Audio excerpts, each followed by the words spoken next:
সাংবাদিক হিসেবে সাংবাদিকরা খুব সাহসিকতা, শুধু সেখানে না, বেশ কিছু সাংবাদিক সাহসিকতার সঙ্গে আমরা লক্ষ্য করেছি ও সহ এই বড়মুড়া ঘটনা, মান্দাইর ঘটনা, খুমলুঙ্গের ঘটনা এবং এই যে নৃশংস ঘটনাগুলি, এগুলি চিত্র সাংবাদিকরা সংগ্রহ করেছেন এবং জনসমক্ষে তুলে ধরেছেন। এটির মধ্যে সম্ভবত তার অপরাধ ছিল এবং সাংবাদিক হিসেবে তার দায়িত্ব পালন করতে গিয়ে সে মান্দাইতে দেখা গেল যে কিছু যারা সাম্প্রদায়িক মনোভাবাপন্ন এবং যারা উভয়ের জাতি গোষ্ঠীর মধ্যে একটা অশান্তির বাতাবরণ তৈরি করে, যারা পেছন থেকে মদত যোগায় এবং এখন যারা শাসক দল তারাই সেখানে আইপিএফটিকে একটা সময়ে তাদেরই তো অঙ্গ সংগঠন বলা যায় এবং তারা এই দুটো দল সমঝোতা করেই গত বিধানসভা 18 নির্বাচনে বামফ্রন্টকে পরাজিত করে। এরই একটি ষড়যন্ত্রের অঙ্গ হিসেবে এই সাংবাদিক খুন ছিল, তাকে নৃশংসভাবে খুন করা হয়। এখন আমাদের বক্তব্য হলো যে এর তো একটা বিচার করবেন বলে তারা ঘোষণা করেছিলেন নির্বাচন আগে। এটা নিয়ে রাজনৈতিকভাবে সাংঘাতিকভাবে ব্যবহার করেছেন বামফ্রন্টের বিরুদ্ধে। বামফ্রন্টের বিরুদ্ধে যা বলার সব কিছু বলেছেন, কোনো কিছু বাদ নেই। কিন্তু ভোটের পরে নিশ্চয়ই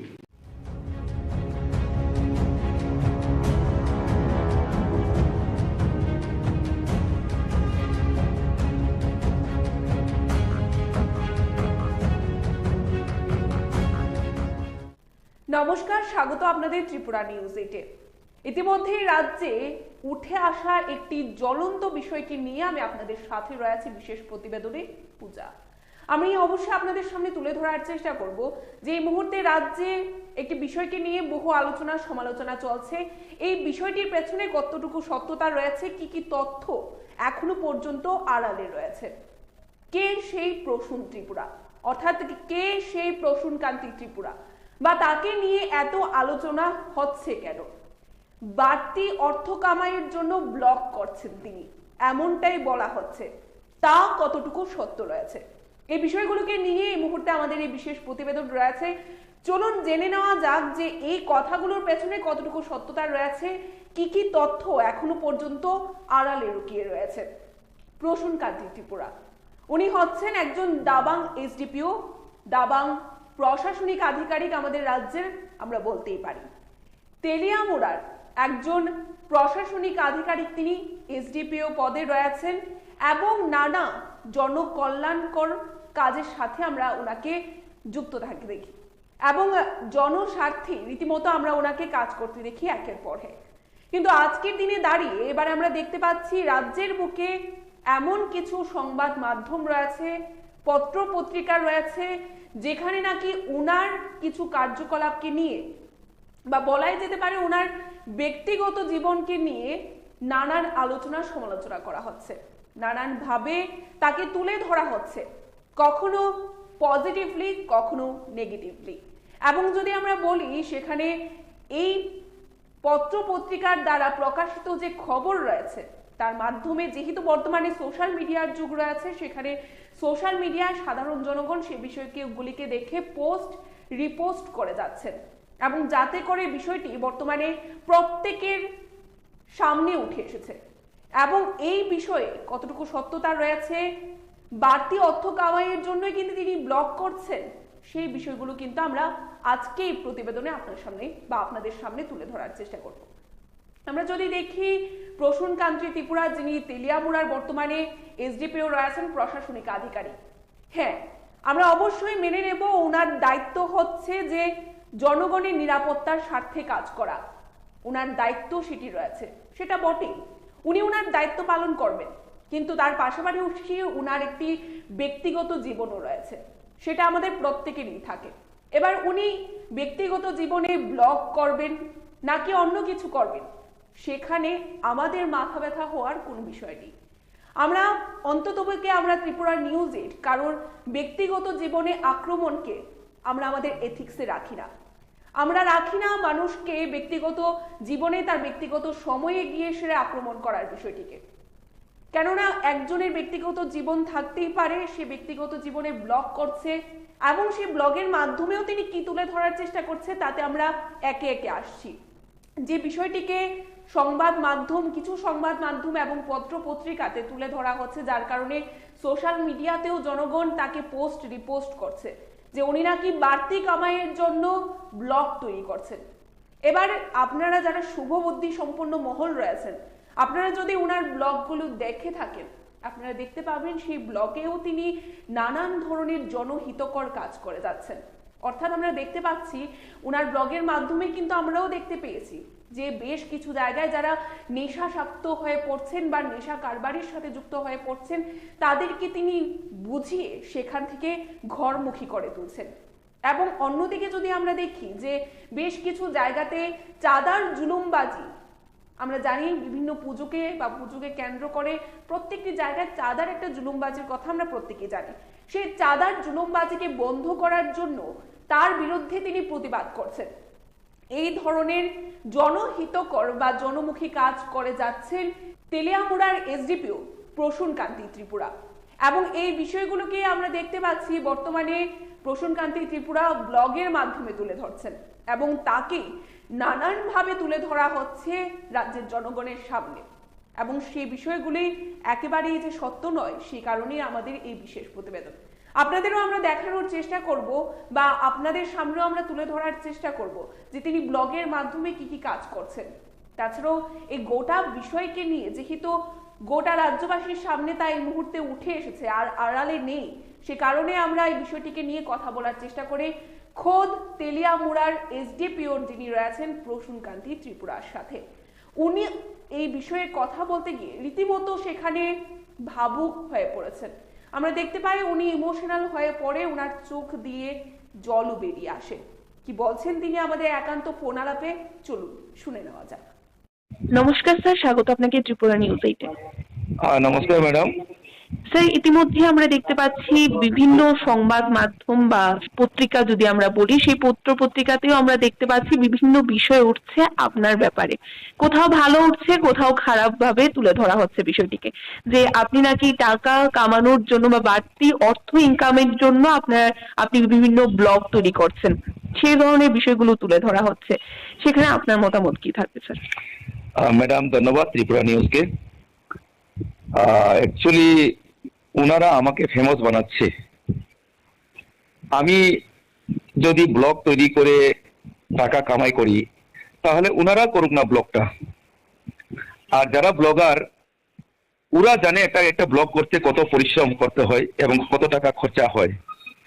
ব্লগ করার পরে এই ব্লগ থেকে কত টাকা কামাই আসে ওনারা হয়তো জানা নেই। আর ওনারা যারা করছেন ওনারা হচ্ছে ডেস্কেবল নিউজ মেকার্স। আমরা তো জানি সংবিধানের চতুর্থ স্তম্ভ হচ্ছে সাংবাদিকরা। তো ওই যে নিউজ যারা করছে না ম্যাডাম, ওনারা এই যে চতুর্থ স্তম্ভের মূল্যটাই জানে না। আর যারা আসল সাংবাদিক তাদের বদনাম করছেন ওনারা। আর আপনারা জেনে ফেলেছেন আমি কেমন পরিবার থেকে এসেছি, আমি কোথায় পড়াশোনা করেছি, আমার ইনকাম কি আপনারা সবাই জানেন। আমার মিসেস একটা স্কুলে, গভর্নমেন্ট স্কুলে চাকরি করে হেডমিস্ট্রেস র্যাঙ্কে আছে, কিন্তু আমরা ওনাকে হেডমিস্ট্রেস করতে দেইনি কারণ ওনার শারীরিক অবস্থা খুব এত ভালো না। আর এখানে বলেছিলাম আমি যে আমার বাবার সম্পত্তি আমাকে দিয়ে গেছে, তারপর আমার ঘুষের প্রয়োজন নেই। আমার ব্যাকগ্রাউন্ড ওনারা জেনে নেও। আমি তেলেমুড়া থানায় সাব ইন্সপেক্টর রূপে দুবার আমি চাকরি করেছি, বিশালগড় থানায় চাকরি করেছি, পূর্ব থানায় চাকরি করেছি, তাকালতলা থানায় চাকরি করেছি। অ্যাসিস্ট্যান্ট কমান্ডেন্ট হিসাবে আমি 6 ব্যাটালিয়ন টিএসআর, এরপর 3rd battalion TSR, 10 battalion TSR, 6 battalion TSR আমি অ্যাসিস্ট্যান্ট কমান্ডেন্ট রূপে কাজ করেছি। আমি রসাবাড়ি এলাকাতে, তীর্থমুখ, ডুম্বুর এলাকাতে চাকরি করেছি। ওইসব এলাকাতে যাক ওনারা, ওখানে গিয়ে খোঁজ করুক যে প্রসূন ত্রিপুরা কি কাজ করেছে বা কেমন ছিল। আর ওনাদের যারা আমার অপবাদ করছে বা নেগেটিভ নিউজ করার চেষ্টা করছে, আমি ওনাদেরকে অসংখ্য ধন্যবাদ জানাই, একদম মন থেকে জানাই ধন্যবাদ। ওনারা আমার যদি কোথাও যদি ভুল করা কাজ হয়ে থাকে তো সেই ভুলগুলো আমাকে শুধরে নেওয়ার সুযোগ করে দিচ্ছে। তো এর জন্য আমি ওনাদেরকে অসংখ্য ধন্যবাদ জানাই। আর ম্যাডাম আপনার চ্যানেলকে আমি অসংখ্য ধন্যবাদ জানাই। আপনারা আমার বক্তব্য আপনার জনগণের প্রকাশে আনবেন এবং জনগণ জানতে পারবে আপনাদের নিউজের মাধ্যমে। এর জন্য আমি চিরঋণী হয়ে থাকবো। আর আমি স্যার আরো একটা বিষয় জানতে চাইবো যে সংবাদ মাধ্যম বা পত্রপত্রিকা ছাড়াও আমরা জানি বর্তমান যুগটা হচ্ছে সোশ্যাল মিডিয়ার। তো সোশ্যাল মিডিয়াতেও আমরা দেখতে পাচ্ছি বেশ অনেকেই এই বিষয়গুলোকে পোস্ট করছে, এখন পোস্ট রিপোস্ট হচ্ছে। তো সেখানে আপনি কি বলবেন? নিশ্চয়ই আপনি দেখেছেন। সোশ্যাল মিডিয়া থাকার ফলেই আমরা অনেক কিছু জানতে পারি। আজকে যদি সোশ্যাল মিডিয়া না থাকতো, আমাদের ভারতবর্ষ যে চন্দ্রায়ন পাঠিয়েছে চাঁদে, সেগুলো আমরা জানতে পারতাম না। আর একদম। ঘটনা কি হচ্ছে না হচ্ছে এই সোশ্যাল মাধ্যমে মানুষের কাছে চলে যায়। এবং ম্যাডাম এখন জনতা না, জনতারা এখন অনেক হুঁশিয়ার। ওরা জানে ভালো কি আর খারাপ কি, ভালো কাজ করছে কে আর খারাপ কাজ করছে কে। আর ভালোর সাথে সাথে খারাপ যদি না থাকে তাহলে তো ডিকশনারি থেকে এই খারাপ শব্দটাই উঠিয়ে ফেলতো। দুটাই থাকা দরকার আছে আমার মতে। এবং আমি সবাইকে ধন্যবাদ জানাই। আর আমার যে পোস্টগুলোতে যে কমেন্ট করেছে অনেকে, এও লিখেছে যে স্যার ধন্যবাদ স্যার আপনাকে, আপনার ভিডিও দেখে আমরা মোটিভেট হই, আপনার ভিডিও দেখে আমরা অনেক কিছু জানতে পেরেছি, আপনার ভিডিওতে অনেক শিক্ষণীয় জিনিস আছে। আর ভুল তো হবেই, যারা কাজ করে না তাদের কোনো ভুল হয় না, আর যারা কাজ করে তাদের ভুল হবেই। তো এর জন্য আমি কোনো মনের মধ্যে কোনো নেগেটিভ ফিলিং আনি না ওনাদের জন্য, আমি বরঞ্চ ওনাদের ধন্যবাদ জানাই। স্যার অসংখ্য ধন্যবাদ আপনাকে গুরুত্বপূর্ণ সময় দেওয়ার জন্য। অবশ্যই আমরাও আপনার ভিডিও দেখি, আপনি সেখানে সমাজের স্বার্থে, জনগণের নিরাপত্তার স্বার্থে অনেক কাজ করছেন এবং আপনাকে আমাদের তরফ থেকে একটাই বলার থাকবে যে আপনি আপনার কাজে এগিয়ে যান। হ্যাঁ ম্যাডাম, আরেকটা কথা বলতে চাইছিলাম আমি। বলুন স্যার। আমি চেরাপুঞ্জি রামকৃষ্ণ মিশন, হ্যাঁ স্যার। ওখানে আমি পড়াশোনা করেছি। আর রামকৃষ্ণ মিশনের শিক্ষা কি সেটা সবাই জানে। আমি অনেক মহারাজদের এবং স্যারদের থেকে আমি ভালোবাসা পেয়েছি, আদর পেয়েছি। এবং শিলং কলেজে পড়াশোনা করেছি এবং আমার লাইফ কাহিনী অনেক কষ্টকর ছিল। এমনও দিন গেছে যে ভাত খেতে পাইনি, আমি কোয়াক সিদ্ধ করে খেয়েছি শিলংয়ে থাকার সময়। আমার পরনের ভালো কাপড় ছিল না, কলেজে যেতাম ক্ষুধা থাকতো পেটের মধ্যে। তো বন্ধুরা বলতো চলো ক্যান্টিনে খাবো, কিন্তু আমি খেতে যেতাম না। কারণ একদিন খাবো, তাদের থেকে দুদিন খাবো, 3 দিন খাবো, কিন্তু একদিন তো আমি ওদেরকে খাওয়াতে হবে। কিন্তু সেই খাওয়ানোর মতো ক্ষমতা আমার ছিল না। তাই পেটে খিদা নিয়ে বলতাম যে আমার পেট ভরা আছে। আর এরপর আমি যখন ত্রিপুরায় ফিরে এসেছি, আমতলী রামকৃষ্ণ মিশন যা শুরু করেছে, সেখানে সেক্রেটারি মহারাজ ছিলেন স্বামী শুভানন্দ মহারাজ। উনি এখন উনি এখন আর নেই। উনি আমার বাড়িতে 2 মাস হতে গিয়ে আমাকে একটা নোট লিখে দিয়েছিল। আমি তখন ছিলাম না, আমি ডিউটিতে গিয়েছিলাম, যে Prasun, I have kept job for you, you are a son of Tripura and you must come and meet me. এরপর গিয়ে সেখানে মহারাজ আমাকে হোস্টেল সুপার কাম টিচার পদে রেখেছিল এবং সেখানে আমি চাকরি করেছি। এবং সেখানে চাকরি করার পরে আমি পুলিশে এসেছি। তো আমি যখন রামকৃষ্ণ মিশনের ছাত্র এবং শিক্ষা পেয়েছি, এরপরে কি ঘুষ শব্দটাকে আমার কাছে শোভা পাবে ম্যাডাম? সেটাই স্যার। আর আমার যে শুভাকাঙ্ক্ষীরা আছে সবাই বড় বড় র্যাঙ্কে চাকরি করে, আমি ওনাদের কথা ভাবি। আমি যদি কোনো কিছু ভুল করি বা আমার বদনাম হয়, প্রথম ওনারা লজ্জা পাবে। তো তার জন্য আমি বলতে চাই আপনার চ্যানেলের মাধ্যমে জনগণকে যে আপনারা বিভ্রান্ত হবেন না। আমার বিরুদ্ধে যা নিউজ করছে করুক, নেগেটিভ হোক আর পজিটিভ হোক, দুটোই থাকতে হবে। আর আমি আমার ত্রিপুরাবাসীর ভালোবাসা পেলে আমার চলবে, সেটাই আমার আশীর্বাদ হয়ে থাকবে। অসংখ্য ধন্যবাদ স্যার। সম্পূর্ণ বিষয়টি নিশ্চয়ই আপনারা দেখতে পেলেন। এই সম্পূর্ণ বিষয় থেকে আমরা একটা বিষয় বলতে চাইবো যারা আমাদের এই মুহূর্তের দর্শক বন্ধুরা রয়েছেন তাদের উদ্দেশ্যে, যে তিনি একজন প্রশাসনিক আধিকারিক, আমাদের নিরাপত্তার দায়িত্বে তিনি কাজ করবেন সেটা অবশ্যই, কিন্তু কারোর জীবনে ব্যক্তিগত সময়ে তিনি কি করছেন, তিনি ব্লগ বানাচ্ছেন নাকি কি করছেন, সেখানে আমরা মাথা ব্যথা বা আমরা সেখানে যদি কথা না বলি সেটাই ভালো হবে। এবং আমরা যদি দেখি উনি সেই ব্লগের মাধ্যমে জনহিতকর কাজই করছেন, সেখানে কি কারণে একজন প্রশাসনিক আধিকারিক যারা নাকি সর্বসময় আমাদের নিরাপত্তার স্বার্থে দিন রাত 24 ঘন্টা জল বৃষ্টি সমস্ত কিছুকে উপেক্ষা করে কাজ করে যান, তাদেরকে এভাবে কেন আমরা কষ্ট দেব? সেটা কিন্তু একটা বড় প্রশ্ন রয়েছে। আমরা বলবো যারা শুভ বুদ্ধি মহলের জনগণেরা রয়েছেন তারা এই বিষয়টি বা আমাদের এই বিশেষ প্রতিবেদনটি দেখার পর নিশ্চয়ই এই বিষয়ে ভেবে দেখবেন, এবং আমরা কি করছি সেটা কতটুকু লজ্জাজনক সেটাও আপনারা ভেবে দেখবেন। এ বলে আমাদের এখনকার বিশেষ প্রতিবেদন আমরা এখানেই শেষ করছি। পরবর্তী বিভিন্ন আপডেটস দেখতে অবশ্যই চোখ রাখবেন ত্রিপুরা নিউজ 8 পর্দায়। নমস্কার। গাড়ি আইতাছে তারপরে তোমরা রাস্তার মধ্যে দাঁড়িয়ে আছে সাথে ফুটতাছে এগুলো কি পূজা বন্ধ করে দিই মুতলেন পারমিশন লইছনি পূজার কই কে দিতে পারমিশন সিগনি মানে আনছো পূজা পারমিশন লইছনি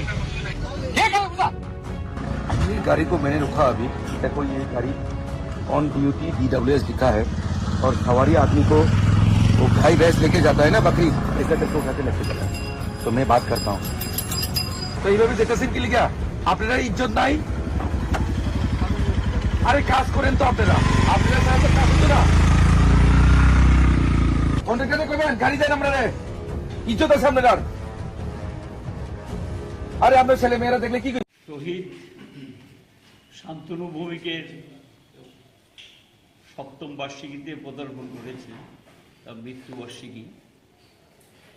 সে সাম্প্রদায়িক শক্তির হাতে 2017 সালে এমনই দিনে নৃশংসভাবে খুন হয়। আমরা 6 বর্ষ অতিক্রম করে 7ম মৃত্যুবার্ষিকী পালন করছি। শুরু থেকেই একটা দাবি উঠেছিল, যারা এই হত্যাকাণ্ডের সঙ্গে যুক্ত তাদেরকে গ্রেপ্তার করা হোক, শাস্তির ব্যবস্থা করা হোক।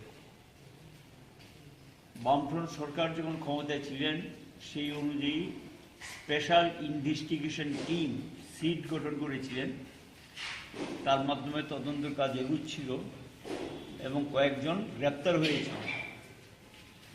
কিন্তু পরবর্তী সময়ে সরকার পরিবর্তনের পর বিজেপি নেতৃত্বাধীন সরকার ক্ষমতা আসার পর আমরা লক্ষ্য করলাম এটা সিবিআইয়ের হাতে হস্তান্তর করা হয়। সিবিআই একটা স্বনামধন্য সংস্থা, যারা এই ধরনের তদন্তের কাজ ভালোভাবেই করতেন। আমরা লক্ষ্য করছি সম্ভবত রাজনৈতিক হস্তক্ষেপ এখানে কাজ করছে, যে কারণে এই তদন্তের কাজটা বড় বেশি এগোয়নি এবং যারা এটার সঙ্গে যুক্ত তারা কতজন গ্রেপ্তার হয়েছেন, চার্জশিট দিয়েছেন কিনা এটা রাজ্যবাসী জানেন না, আমরাও জানি না। সরকারের দিক থেকেও এটা এই সম্পর্কে কোনো স্পষ্টীকরণ নেই।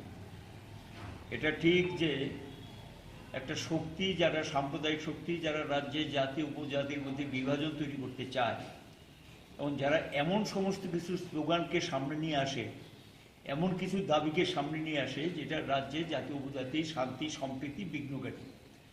ঠিক এইভাবেই বামফ্রন্ট সরকারকে উচ্ছেদ করার ষড়যন্ত্রের অঙ্গ হিসাবে বিজেপির সহযোগিতায় আইপিএফটি দল বড়মুড়াতে রাস্তা রোকো করেছিলেন। 11 দিন সেই রাস্তা রোকোর দৃশ্য রাজ্যবাসী দেখেছে এবং টান টান একটা উত্তেজনা ছিল রাজ্যে কখন কি ঘটে যায়, এবং যে মেইন জাতীয় সড়কও তারা বন্ধ করেছিলেন। বামফ্রন্ট সরকার সেটাকে খুব ধীর সুস্থির ঠান্ডা মস্তিষ্কে এটাকে মোকাবিলা করে আবার স্বাভাবিক অবস্থায় ফিরিয়ে এনেছে।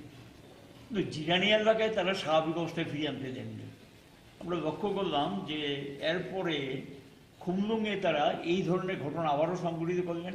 আমাদের পার্টি অফিসটা পুড়িয়ে দিলেন, ভাঙচুর করেছেন, লুটপাট করেছেন, ওই এলাকার অধিকাংশ পার্টি অফিসের উপর আক্রমণ সংঘটিত করেছেন। ঠিক এমনই দিন মান্দাইতে আমাদের পার্টি অফিসটা আক্রমণ করার জন্য তারা সেখানে সংগঠিতভাবে তৈরি হয়েছিলেন এবং এই অবস্থায় একটা টান টান উত্তেজনা চলছে, পুলিশও সেখানে মোতায়েন করা ছিল। শান্তনু ভৌমিক প্রথম জীবনে সে ছাত্র আন্দোলনের সঙ্গে যুক্ত, এটার মধ্য দিয়ে বামপন্থী আন্দোলনের সঙ্গে যুক্ত হয় এবং সিপিআইএমের একজন সমর্থক হিসেবে নিজেকে তৈরি করেন। পরবর্তী সময়ে সে পার্টির সভ্য, এরপরে সে যুব আন্দোলনের সঙ্গে যুক্ত হয়। মধ্যদেশে আবার সাংবাদিকতার কাজে নিজেকে যুক্ত করেন। একসময় দেশের কথা, আজকাল পত্রিকা, 365 একটা চ্যানেল ছিল, এটার সঙ্গে যুক্ত হয়। পরে গিয়ে আমরা দেখলাম দিনরাতের সঙ্গে সে যুক্ত হয়। দিনরাত চ্যানেলটা সাহসিকতার সঙ্গে সে একজন চিত্র সাংবাদিক হিসাবে, সাংবাদিকরা খুব সাহসিকতা, শুধু সে না, বেশ কিছু সাংবাদিক সাহসিকতার সঙ্গে আমরা লক্ষ্য করেছি ও সহ এই বড়মুড়া ঘটনা, মান্দাইর ঘটনা, খুমলুঙের ঘটনা এবং এই যে নৃশংস ঘটনাগুলি, এগুলি চিত্র সাংবাদিকরা সংগ্রহ করেছেন এবং জনসমক্ষে তুলে ধরেছেন। এটি বোধহয় সম্ভবত তার অপরাধ ছিল, এবং যখন সাংবাদিক হিসেবে তার দায়িত্ব পালন করতে গিয়ে সে মাদ্রাইতে দেখা গেল যে কিছু মানে যারা সাম্প্রদায়িক মনোভাবাপন্ন এবং যারা উভয়ের জাতি গোষ্ঠীর মধ্যে একটা অশান্তির বাতাবরণ তৈরি করে, যারা পেছন থেকে মদত যোগায়, এবং এখন যারা শাসক দল তারাই সেখানে আইপিএফটিকে একটা সময় তাদেরই তো অঙ্গ সংগঠন বলা যায়, এবং তারা এই দুটো দল সমঝোতা করেই গত বিধানসভা 18 নির্বাচনে বামফ্রন্টকে পরাজিত করে। এরই একটি ষড়যন্ত্রের অঙ্গ হিসেবে এই সাংবাদিক খুন ছিল, তাকে নৃশংসভাবে খুন করা হয়। এখন আমাদের বক্তব্য হলো যে এর তো একটা বিচার করবেন বলে তারা ঘোষণা করেছিলেন নির্বাচন আগে। এটা নিয়ে রাজনৈতিকভাবে সাংঘাতিকভাবে ব্যবহার করেছেন বামফ্রন্টের বিরুদ্ধে। বামফ্রন্টের বিরুদ্ধে যা বলার সব কিছু বলেছেন, কোনো কিছু বাদ নেই। কিন্তু ভোটের পরে নিশ্চয়ই যে কথা ভোটের আগে বলেছিলেন, 18 নির্বাচন আগে কথা বলছি, নির্বাচনের পরে সরকার আশা করে সেই প্রতিশ্রুতি তাদের রক্ষা করা উচিত ছিল। তো আজও সেখানে আসামিদের শাস্তি হয়নি, এবং রাজ্যবাসী চাইছে যে আসামির শাস্তি হোক। একটা তরতাজা যুবক এইভাবে খুন হয়ে গেলেন সাংবাদিকতা কাজ করতে গিয়ে, কেন শাস্তি পাবে না? যদি তাদের গণতন্ত্রের প্রতি বিন্দুমাত্র শ্রদ্ধা থেকে থাকে, মানুষের প্রতি কোনো দরদ থেকে থাকে, ভালোবাসা থেকে থাকে, তাদের উচিত ছিল এই সম্পর্কে ব্যবস্থা নেওয়া। তার পরিবারেরও প্রশ্ন, রাজ্যবাসীর প্রশ্ন, জিরানি এলাকাবাসীর প্রশ্ন, এবং এটা কতদিন চলবে? এখনও তো সেই সন্ত্রাস জিরানি এলাকায় অব্যাহত আছে, এবং যেই সন্ত্রাস তো শুরু হয়েছিল আইপিএফটিকে দিয়ে তারা শুরু করেছিলেন জিরানি এলাকায়, এখন সেটাকে টেনে নিয়ে যাচ্ছে বিজেপি। গোটা মহকুমায় সেখানে সন্ত্রাস কবলিত। এই পরিস্থিতির মধ্যে আমরা বলবো যে এখনও সরকারের দৃষ্টি আকর্ষণ করে বলবো যে তার বিরুদ্ধে যাতে যারা যুক্ত এদের বিরুদ্ধে যাতে কঠোর ব্যবস্থা নেওয়া হয়, দোষীদের গ্রেপ্তার করা হয়, শাস্তির ব্যবস্থা করা হয়। এটা আবারও আজকে তার মৃত্যুবার্ষিকীতে এই দাবি জানাচ্ছি। সঙ্গে তার শোকসন্তপ্ত পরিবার পরিজনদের প্রতি সমবেদনা জানাচ্ছি, তার প্রতিও আমার শ্রদ্ধা নিবেদন করছি যে কমরেড সে মারা গেলেও মানুষের মধ্যে অমর হয়ে আছেন। তার স্মৃতি আমাদের সাংবাদিকরাও এবং সাধারণ মানুষের মধ্যে এখনও এটা অম্লান হয়ে আছে। কেন? তার চিত্র সাংবাদিকের জীবন এবং ছাত্র জীবন, যুব সংগঠন করার ক্ষেত্রে এমন কিছু দৃষ্টান্ত সে রেখে গেছে, তার মৃত্যু মানুষ এটা মেনে নিতে পারছেন। মানুষের মধ্যে সে এখন মরেও অমর হয়ে আছেন, সে অমর থাকুক, এটা আমরা চাই।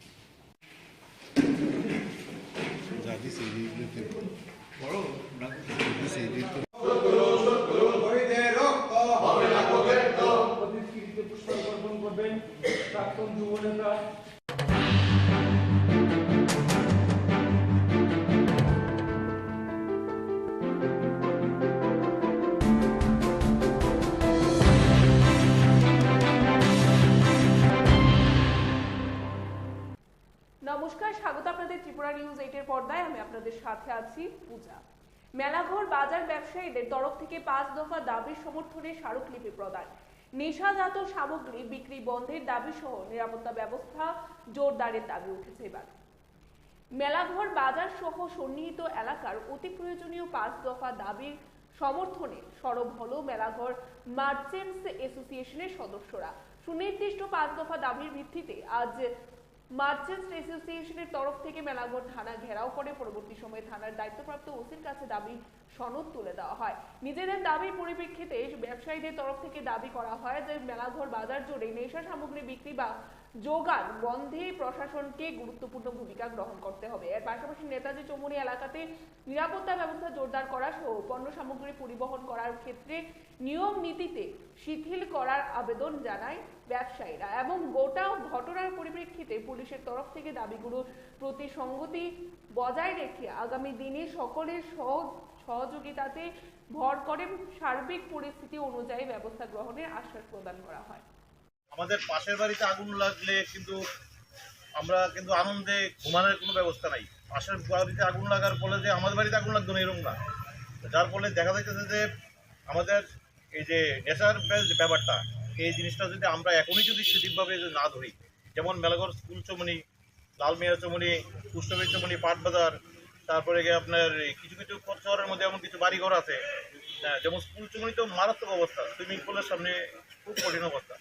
এগুলো যদি আপনারা যদি সেরকমভাবে কঠিন ব্যবস্থা না নেন তাহলে সমাজ ব্যবস্থা ভেঙে পড়বে। আমাদের সরকার খুব ভালোভাবে চাইতেছে যে নাকি নেশামুক্ত ত্রিপুরা করার, কিন্তু যদি আপনারা যদি আপনাদের সেরকম সাহায্য সহযোগিতা আমরা না পাই তাহলে কিন্তু কোনোভাবেই এটা আমাদের সুসম্পন্ন হবে না। মহারাজগঞ্জ বাজারে অনুষ্ঠিত গণেশ পূজায় সামিল হলেন প্রদেশ বিজেপি সভাপতি রাজীব ভট্টাচার্য। বর্তমান সরকারের আমলে ত্রিপুরার সনাতন ধর্মীয় আবহের ব্যাপক প্রকাশ হয়েছে বলে দাবি রাজীবের। রাজধানীর মহারাজগঞ্জ বাজারে সবজি মার্কেটে অনুষ্ঠিত গণেশ পূজায় আজ সামিল হলেন প্রদেশ বিজেপি সভাপতি রাজীব ভট্টাচার্য।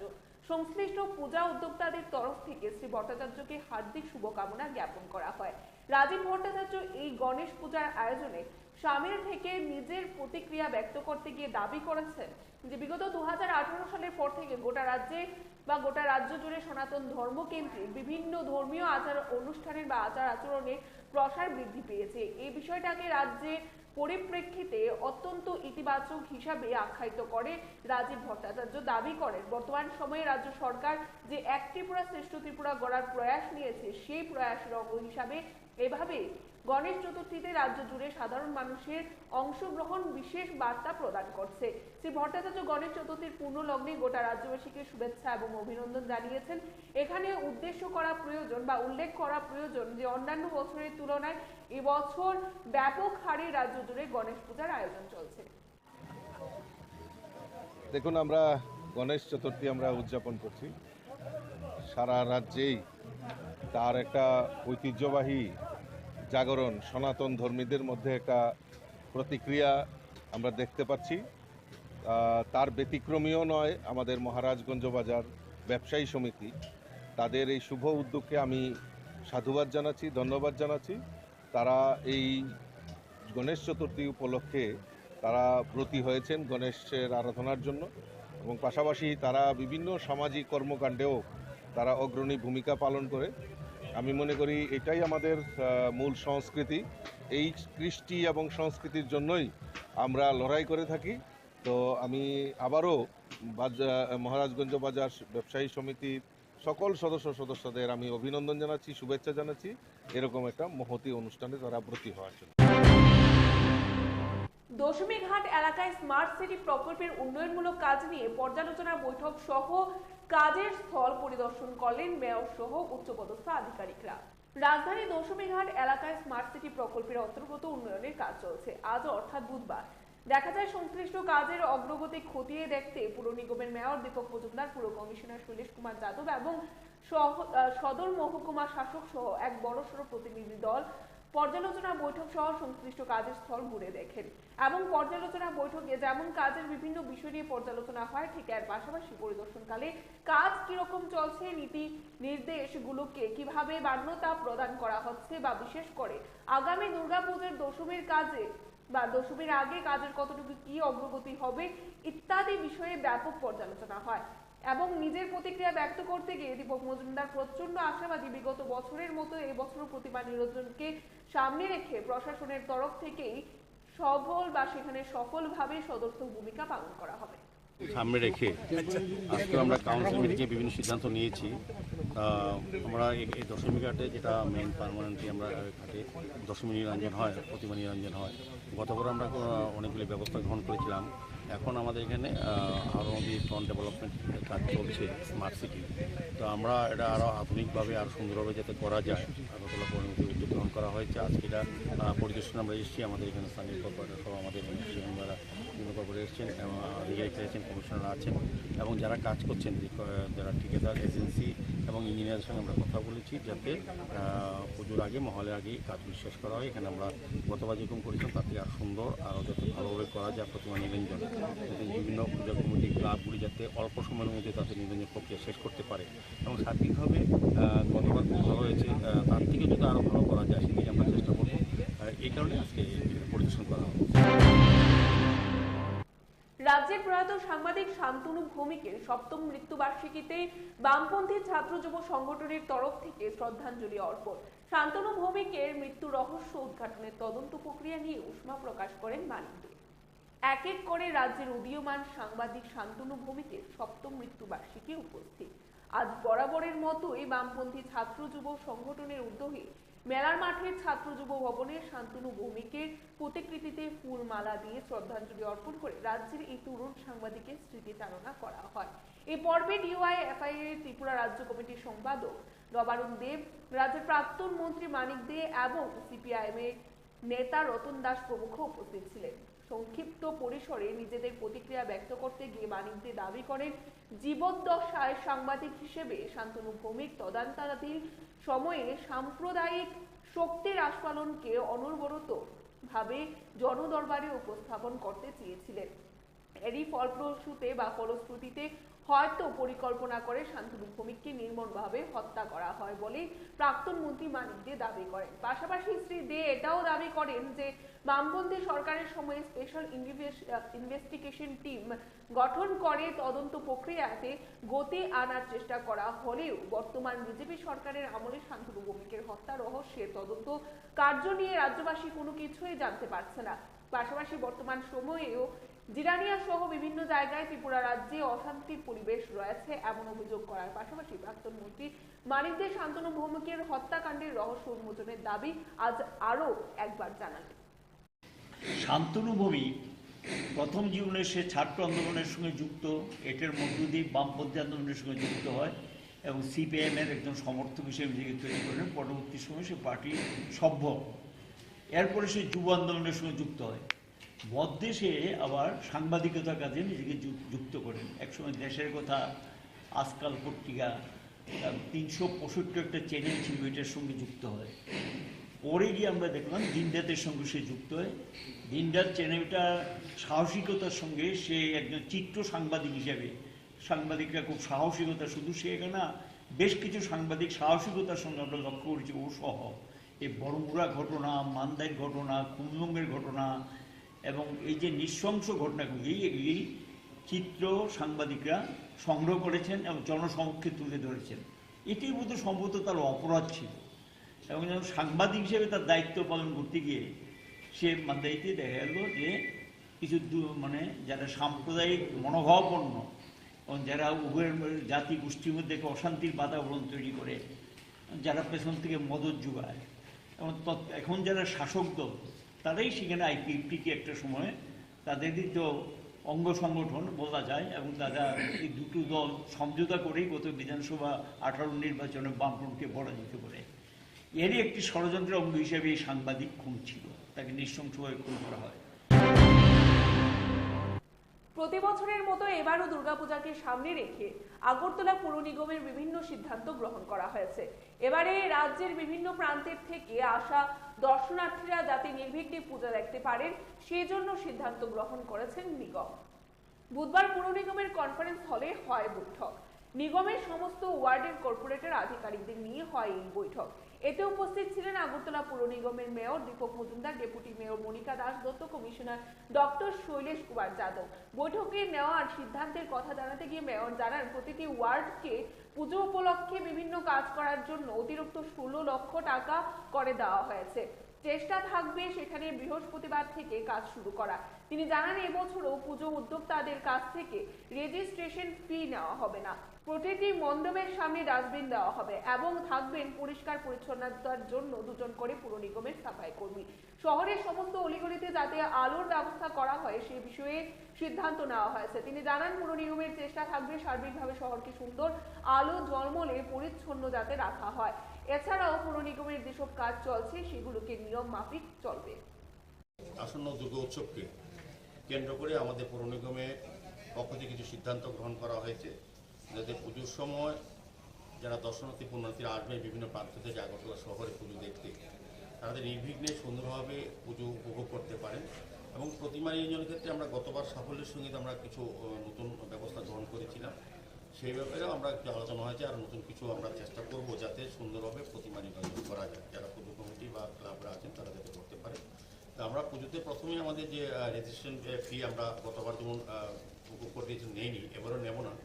আর আমরা পুজো চলাকালীন বিভিন্ন ক্লাবকে আমরা 100 লিটার করে দুটো আমরা ডাস্টবিন তাদেরকে পার্মানেন্টলি দিয়ে দেবো, যাতে আবর্জনা ওখানে সংগৃহীত হয় এবং পরবর্তী সময় আমাদের স্টাফরা কালেকশন করে নিয়ে যাবে।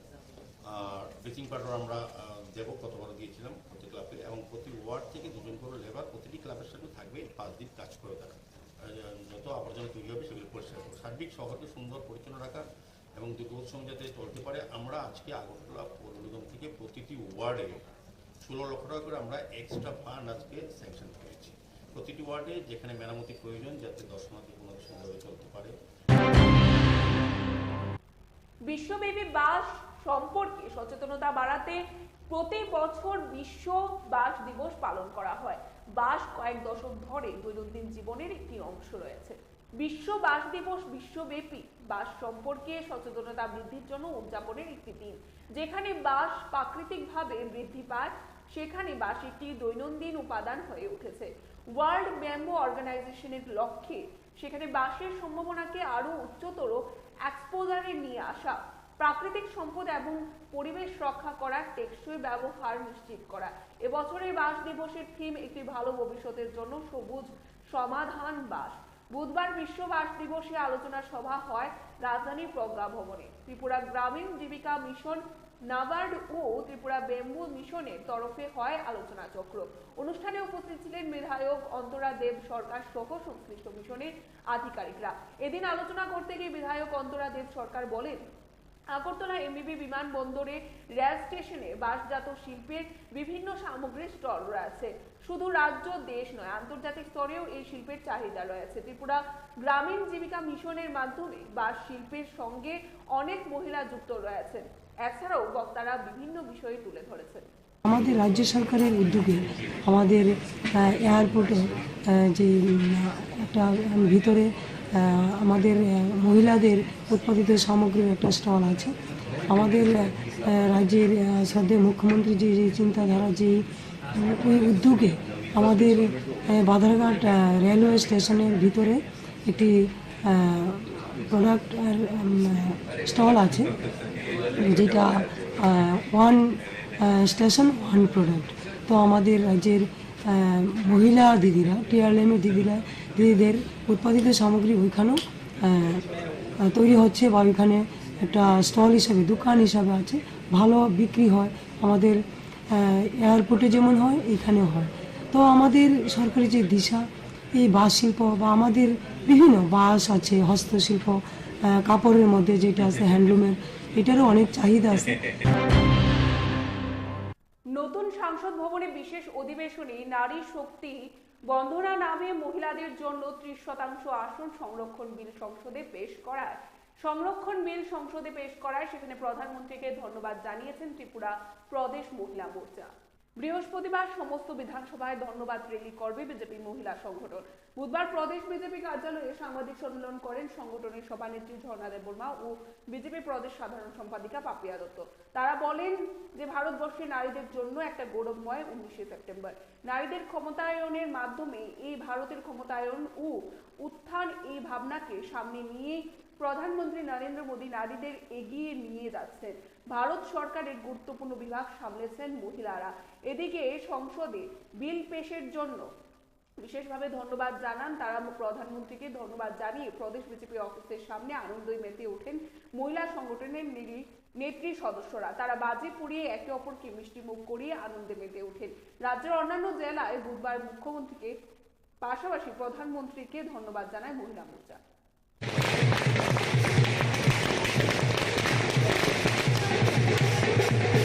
ইতিমধ্যে জেনে গেছেন আজকের এই সাংবাদিক সম্মেলনের উদ্দেশ্য কি। গতকাল 19শে সেপ্টেম্বর সত্যি এই ভারতবর্ষের প্রত্যেক নারীর জন্য এক গৌরবময় দিন ছিল। 2014 সালের 26শে জানুয়ারি প্রধানমন্ত্রী রূপে নরেন্দ্র মোদীজি মা ভারতীর দায়িত্ব নিয়েছিলেন।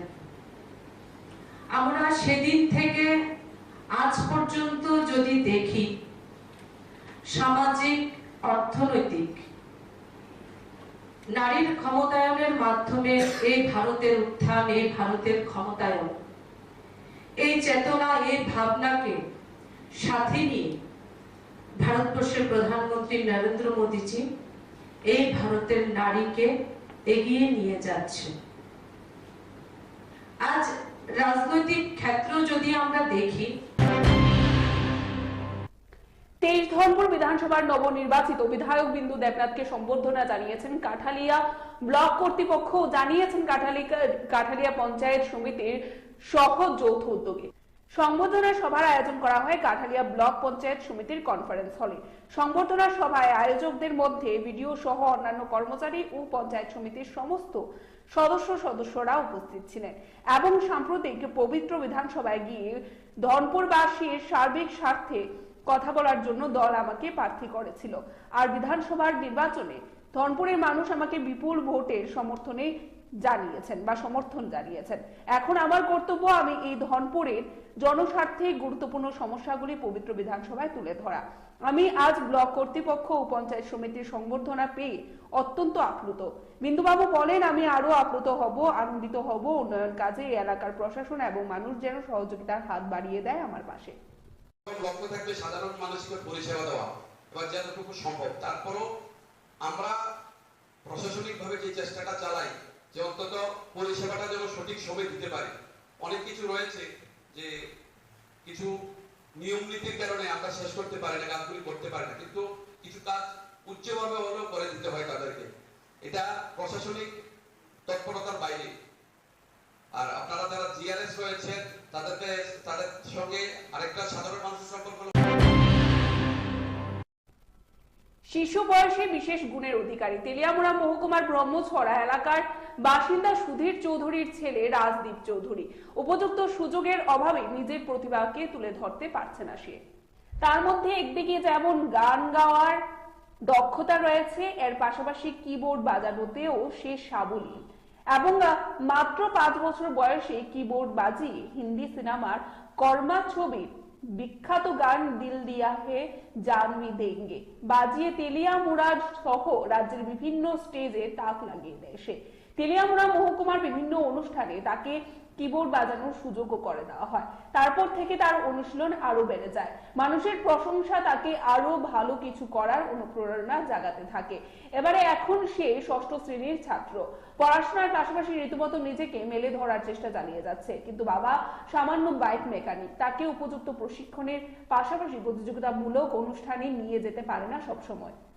রাজ্যের মন্ত্রীর বিধানসভা এলাকার বাসিন্দা হওয়ার সুবাদে সহযোগিতার রাখাটা একেবারে অস্বাভাবিক কিছু না, আশাও করেন। কিন্তু এখনো পর্যন্ত 29 কৃষ্ণপুর বিধানসভার বিধায়ক তথা ত্রিপুরা সরকারের জনজাতি কল্যাণ দপ্তরের মন্ত্রী বিকাশ দেববর্মা মহোদয়ের তরফে কোনো ধরনের সহযোগিতা পারেনি রাজদীপ, এমনটাই জানালেন রাজদীপের বাবা সুধীর চৌধুরী। তিনি আশা রাখছেন মন্ত্রী বাহাদুরের সাহায্যের হাত ধরে আগামী দিনে রাজদীপ রাজ্যের দরবারে একজন ভালো শিল্পী হয়ে উঠতে সক্ষম হবে।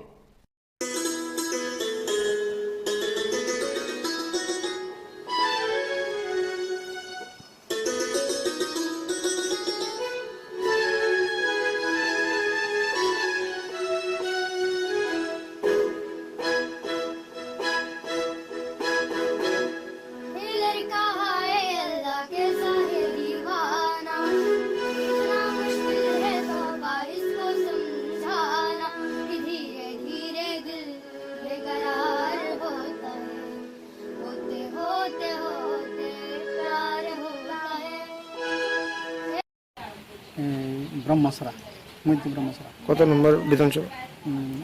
29 নম্বর বিধানসভা। আপনার নাম? সুধীর চৌধুরী।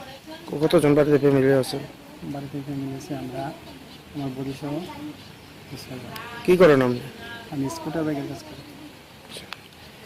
আচ্ছা, আপনার যে ছেলে যে গান টান তো খুব ভালো, মানে কবে থেকে শিখাইতেছে? এটা যখন সে আমার মেয়েরে শিখাইতো, একজন মেয়ে, তার নাম হচ্ছে সুস্মিতা দাস।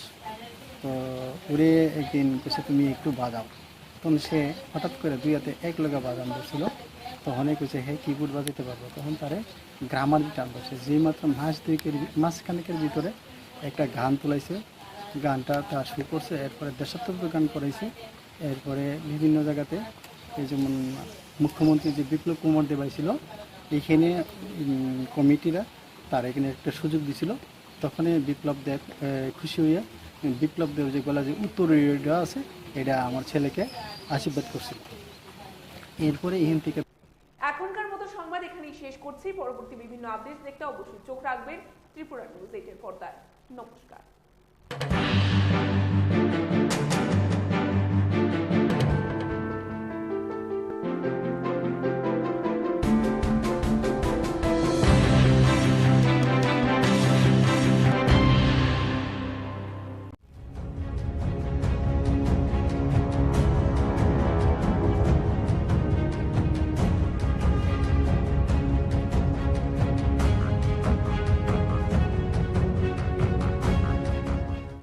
নমস্কার, স্বাগত আপনাদের ত্রিপুরা নিউজ 8 এ।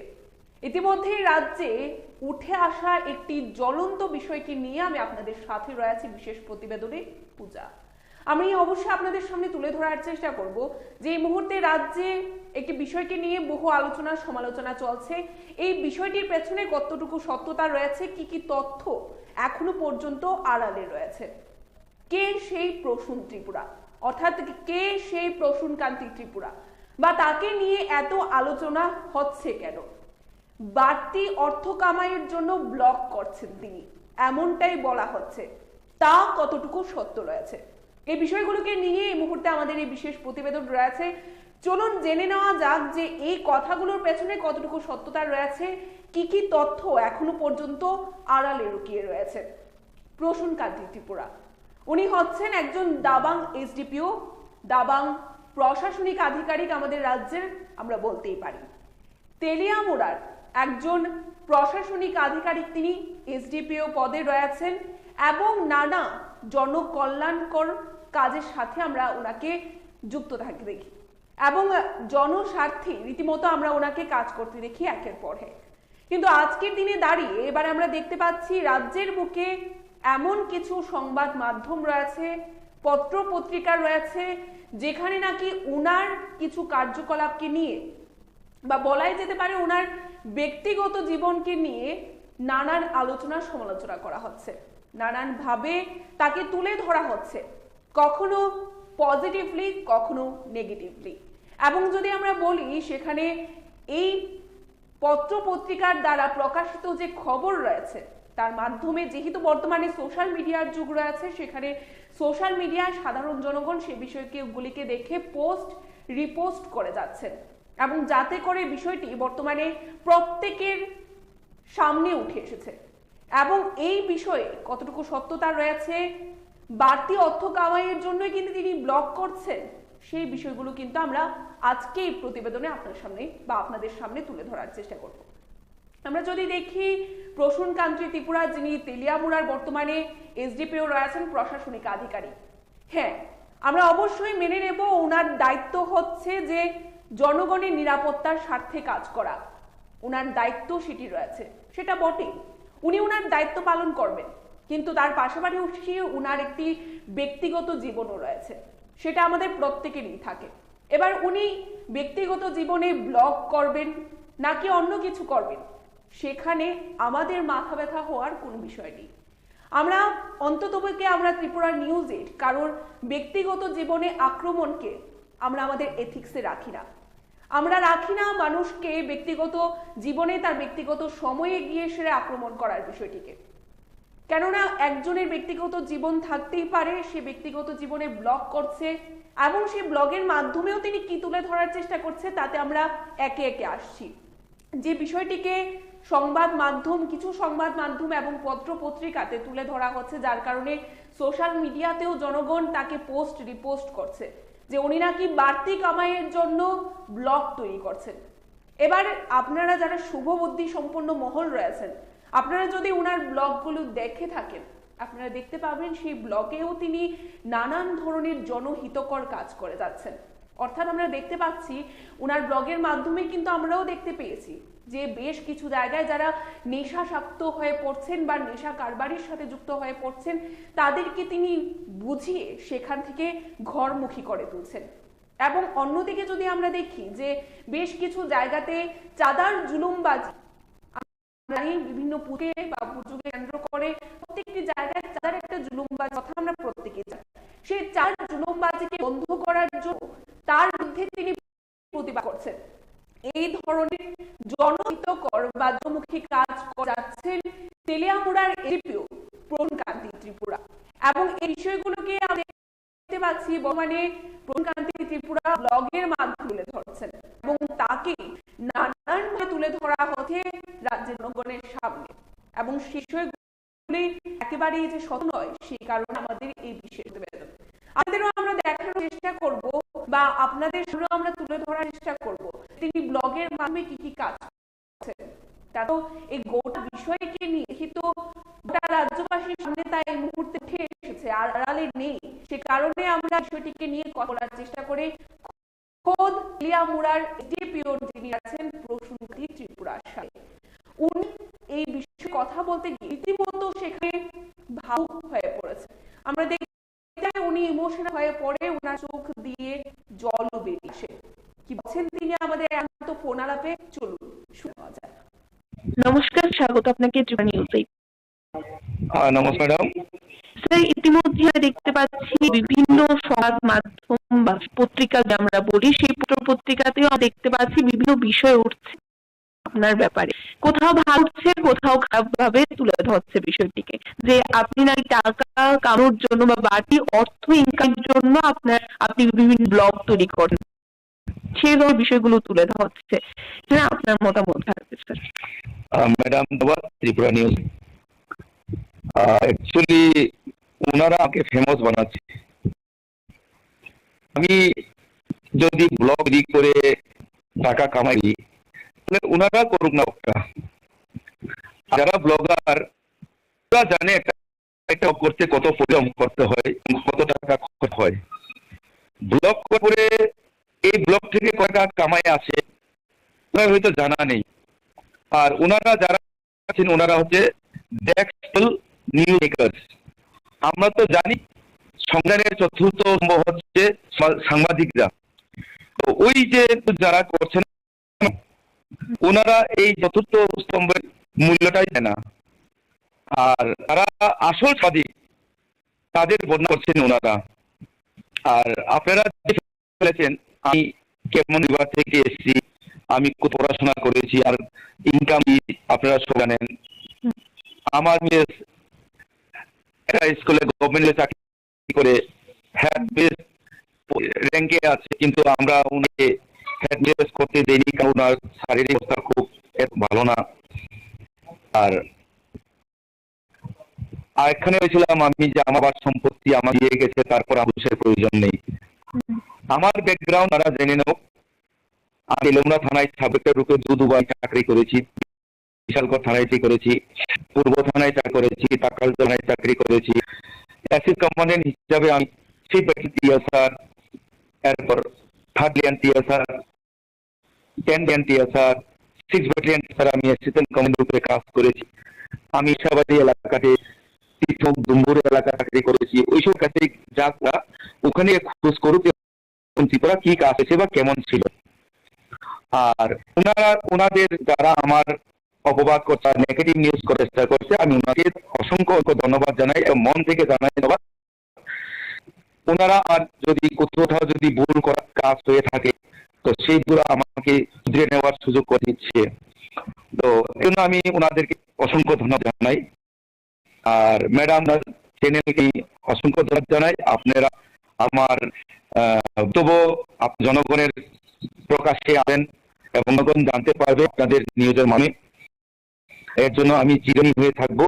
আর আমি আরো একটা বিষয় জানতে চাইবো যে সংবাদ মাধ্যম বা পত্রিকা ছাড়াও আমরা জানি বর্তমান যুগটা হচ্ছে সোশ্যাল মিডিয়ার। তো সোশ্যাল মিডিয়াতেও আমরা দেখতে পাই বেশ অনেকেই এই বিষয়গুলো পোস্ট করছেন, পোস্ট রিপোস্ট হবে।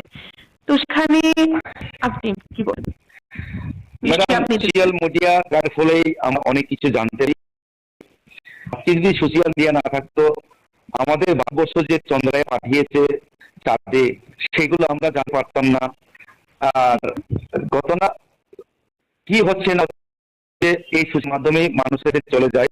এবং ম্যাডাম এখন জনতারা অনেক হুঁশিয়ার, ও জানে ভালো কি আর খারাপ কি, ভালো কাজ করছে আর খারাপ কাজ করছে। আর ভালোর সাথে যে খারাপ যদি না থাকে তো ডিকশনারিতে এই খারাপ শব্দটাই উঠে আসতো। দুটোই থাকা দরকার আছে আমার মতে। এবং আমি সবাইকে ধন্যবাদ জানাই। আমার যে গুলাতে যে কমেন্ট রয়েছে অনেকে এও লিখেছে, ধন্যবাদ স্যার আপনাকে, আপনার ভিডিও দেখে আমরা মোটিভ হই, আর ভিডিও দেখে আমরা অনেক কিছু জানতে পারি, আপনার ভিডিওতে অনেক যে আছে। আর ভুল হবে, যারা কাজ করে তাদের কোনো ভুল হয় না, যারা কাজ করে তাদের ভুল হবেই।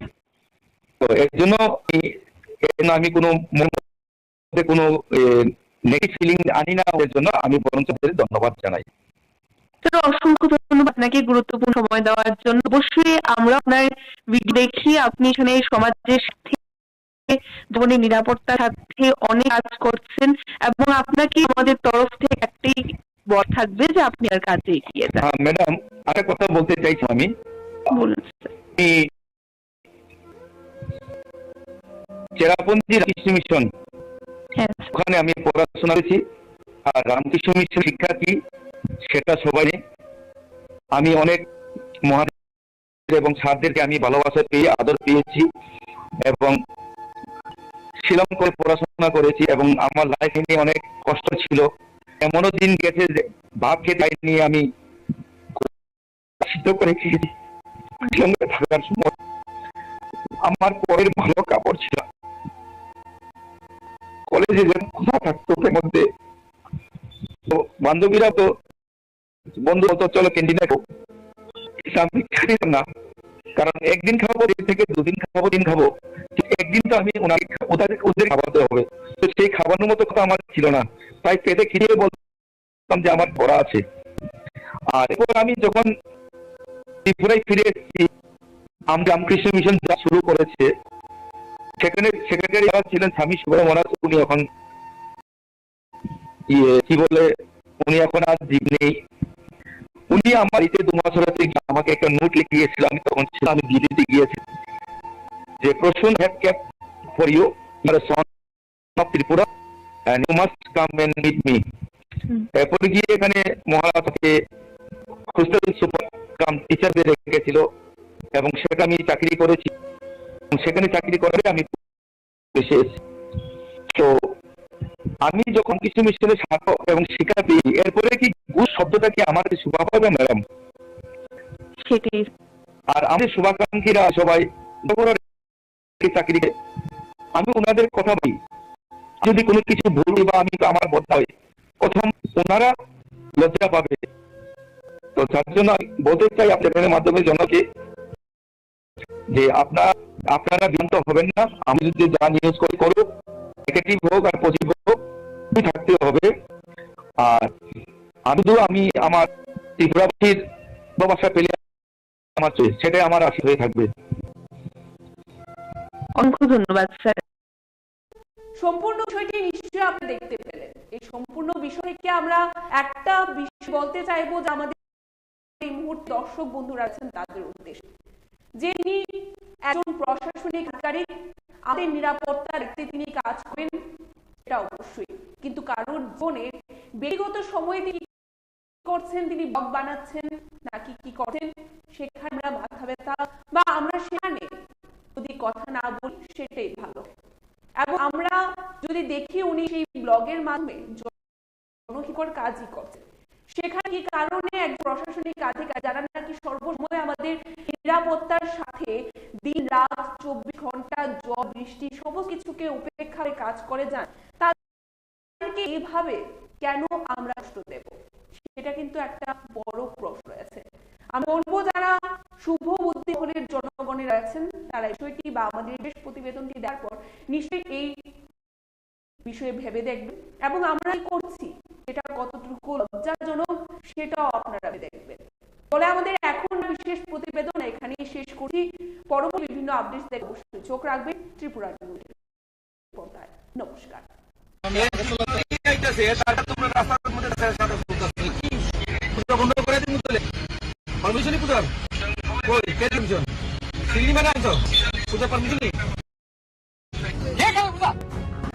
गाड़ी को मैंने रोका भी, कोई गाड़ी ऑन ड्यूटी WS लिखा है, और सवारी को वो गाय भैंस ले जाता है ना, बकरी, ऐसा करके उठाते लगता है, तो मैं करता हूँ। देखा सिंह गया আপনারা ইচ্ছাই আরেক করেন তো আপনারা সাহেব তো না ওখানে কইবেন গাড়ি দেন রে ইজ্জত আছে আপনার? আরে আপনার ছেলেরা দেখলে কি? শহীদ শান্তনু ভৌমিকের 7ম বার্ষিকীতে পদার্পণ করেছে, তার মৃত্যুবার্ষিকী। সে সাম্প্রদায়িক শক্তির হাতে 2017 সালে এমনই দিনে নৃশংসভাবে খুন হয়। আমরা 6 বর্ষ অতিক্রম করে 7ম মৃত্যুবার্ষিকী পালন করছি। শুরু থেকেই একটা দাবি উঠেছিল, যারা এই হত্যাকাণ্ডের সঙ্গে যুক্ত তাদেরকে গ্রেপ্তার করা হোক, শাস্তির ব্যবস্থা করা হোক। বামফ্রন্ট সরকার যখন ক্ষমতায় ছিলেন সেই অনুযায়ী স্পেশাল ইনভেস্টিগেশন টিম সিট গঠন করেছিলেন, তার মাধ্যমে তদন্ত কাজ এগুচ্ছিল এবং কয়েকজন গ্রেপ্তার হয়েছিল। কিন্তু পরবর্তী সময়ে সরকার পরিবর্তনের পর, বিজেপি নেতৃত্বাধীন সরকার ক্ষমতা আসার পর আমরা লক্ষ্য করলাম এটা সিবিআইয়ের হাতে হস্তান্তর করা হয়। সিবিআই একটা স্বনামধন্য সংস্থা, যারা এই ধরনের তদন্তর কাজ ভালোভাবেই করতেন।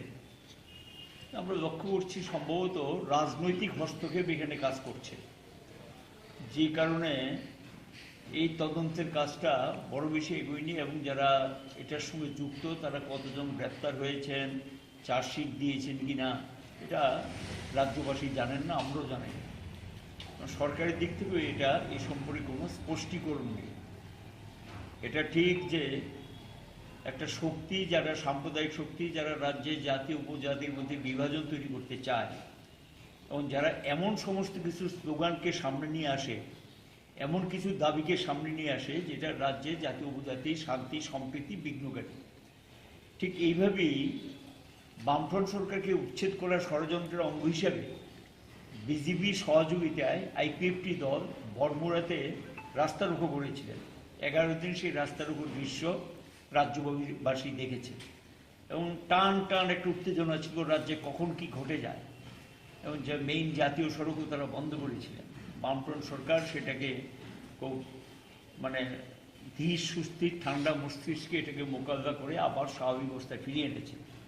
কিন্তু জিরানি এলাকায় তারা স্বাভাবিক অবস্থায় ফিরিয়ে আনতে দেননি। আমরা লক্ষ্য করলাম যে এরপরে খুমলুঙে তারা এই ধরনের ঘটনা আবারও সংঘটিত করলেন, আমাদের পার্টি অফিসটা পুড়িয়ে দিলেন, ভাঙচুর করেছেন, লুটপাট করেছেন, ওই এলাকার অধিকাংশ পার্টি অফিসের উপর আক্রমণ সংঘটিত করেছেন।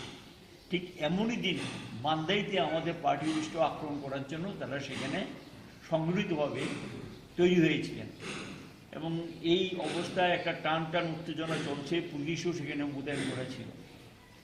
শান্তনু ভৌমিক প্রথম জীবনে সে ছাত্র আন্দোলনের সঙ্গে যুক্ত, এটার মধ্য দিয়ে বামপন্থী আন্দোলনের সঙ্গে যুক্ত হয় এবং সিপিআইএমের একজন সমর্থক হিসেবে নিজেকে তৈরি করেন। পরবর্তী সময় সে পার্টির সভ্য, এরপরে সে যুব আন্দোলনের সঙ্গে যুক্ত হয়।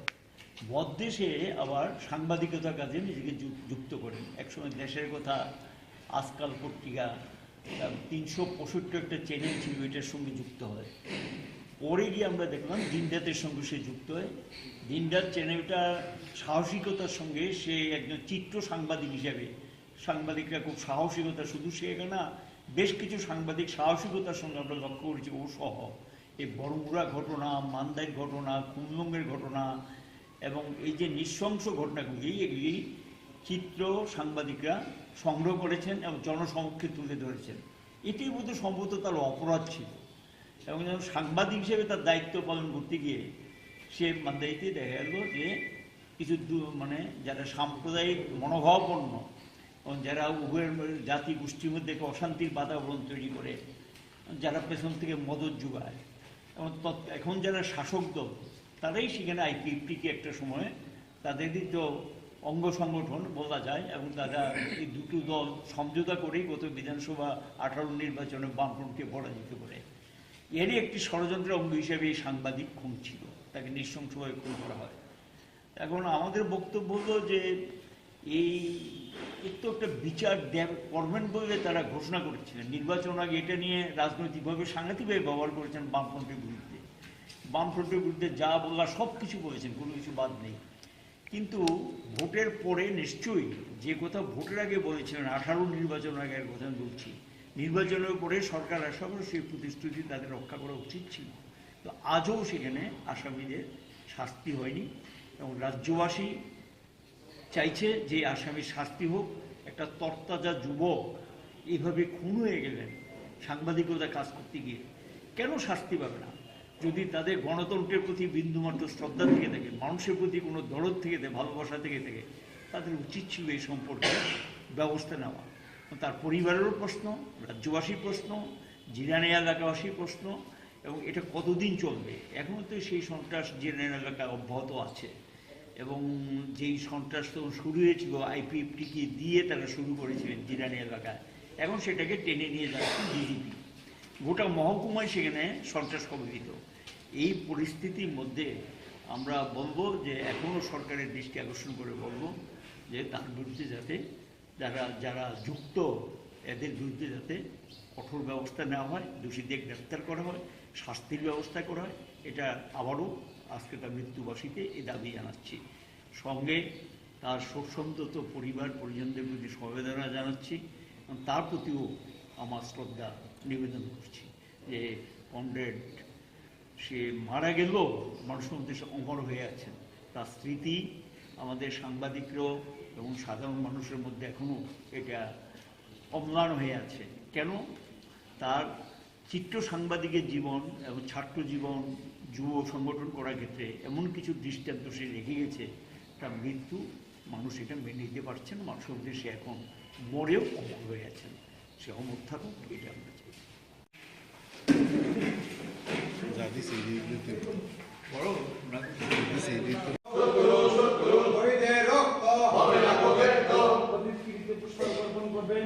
প্রাক্তন যুব নেতা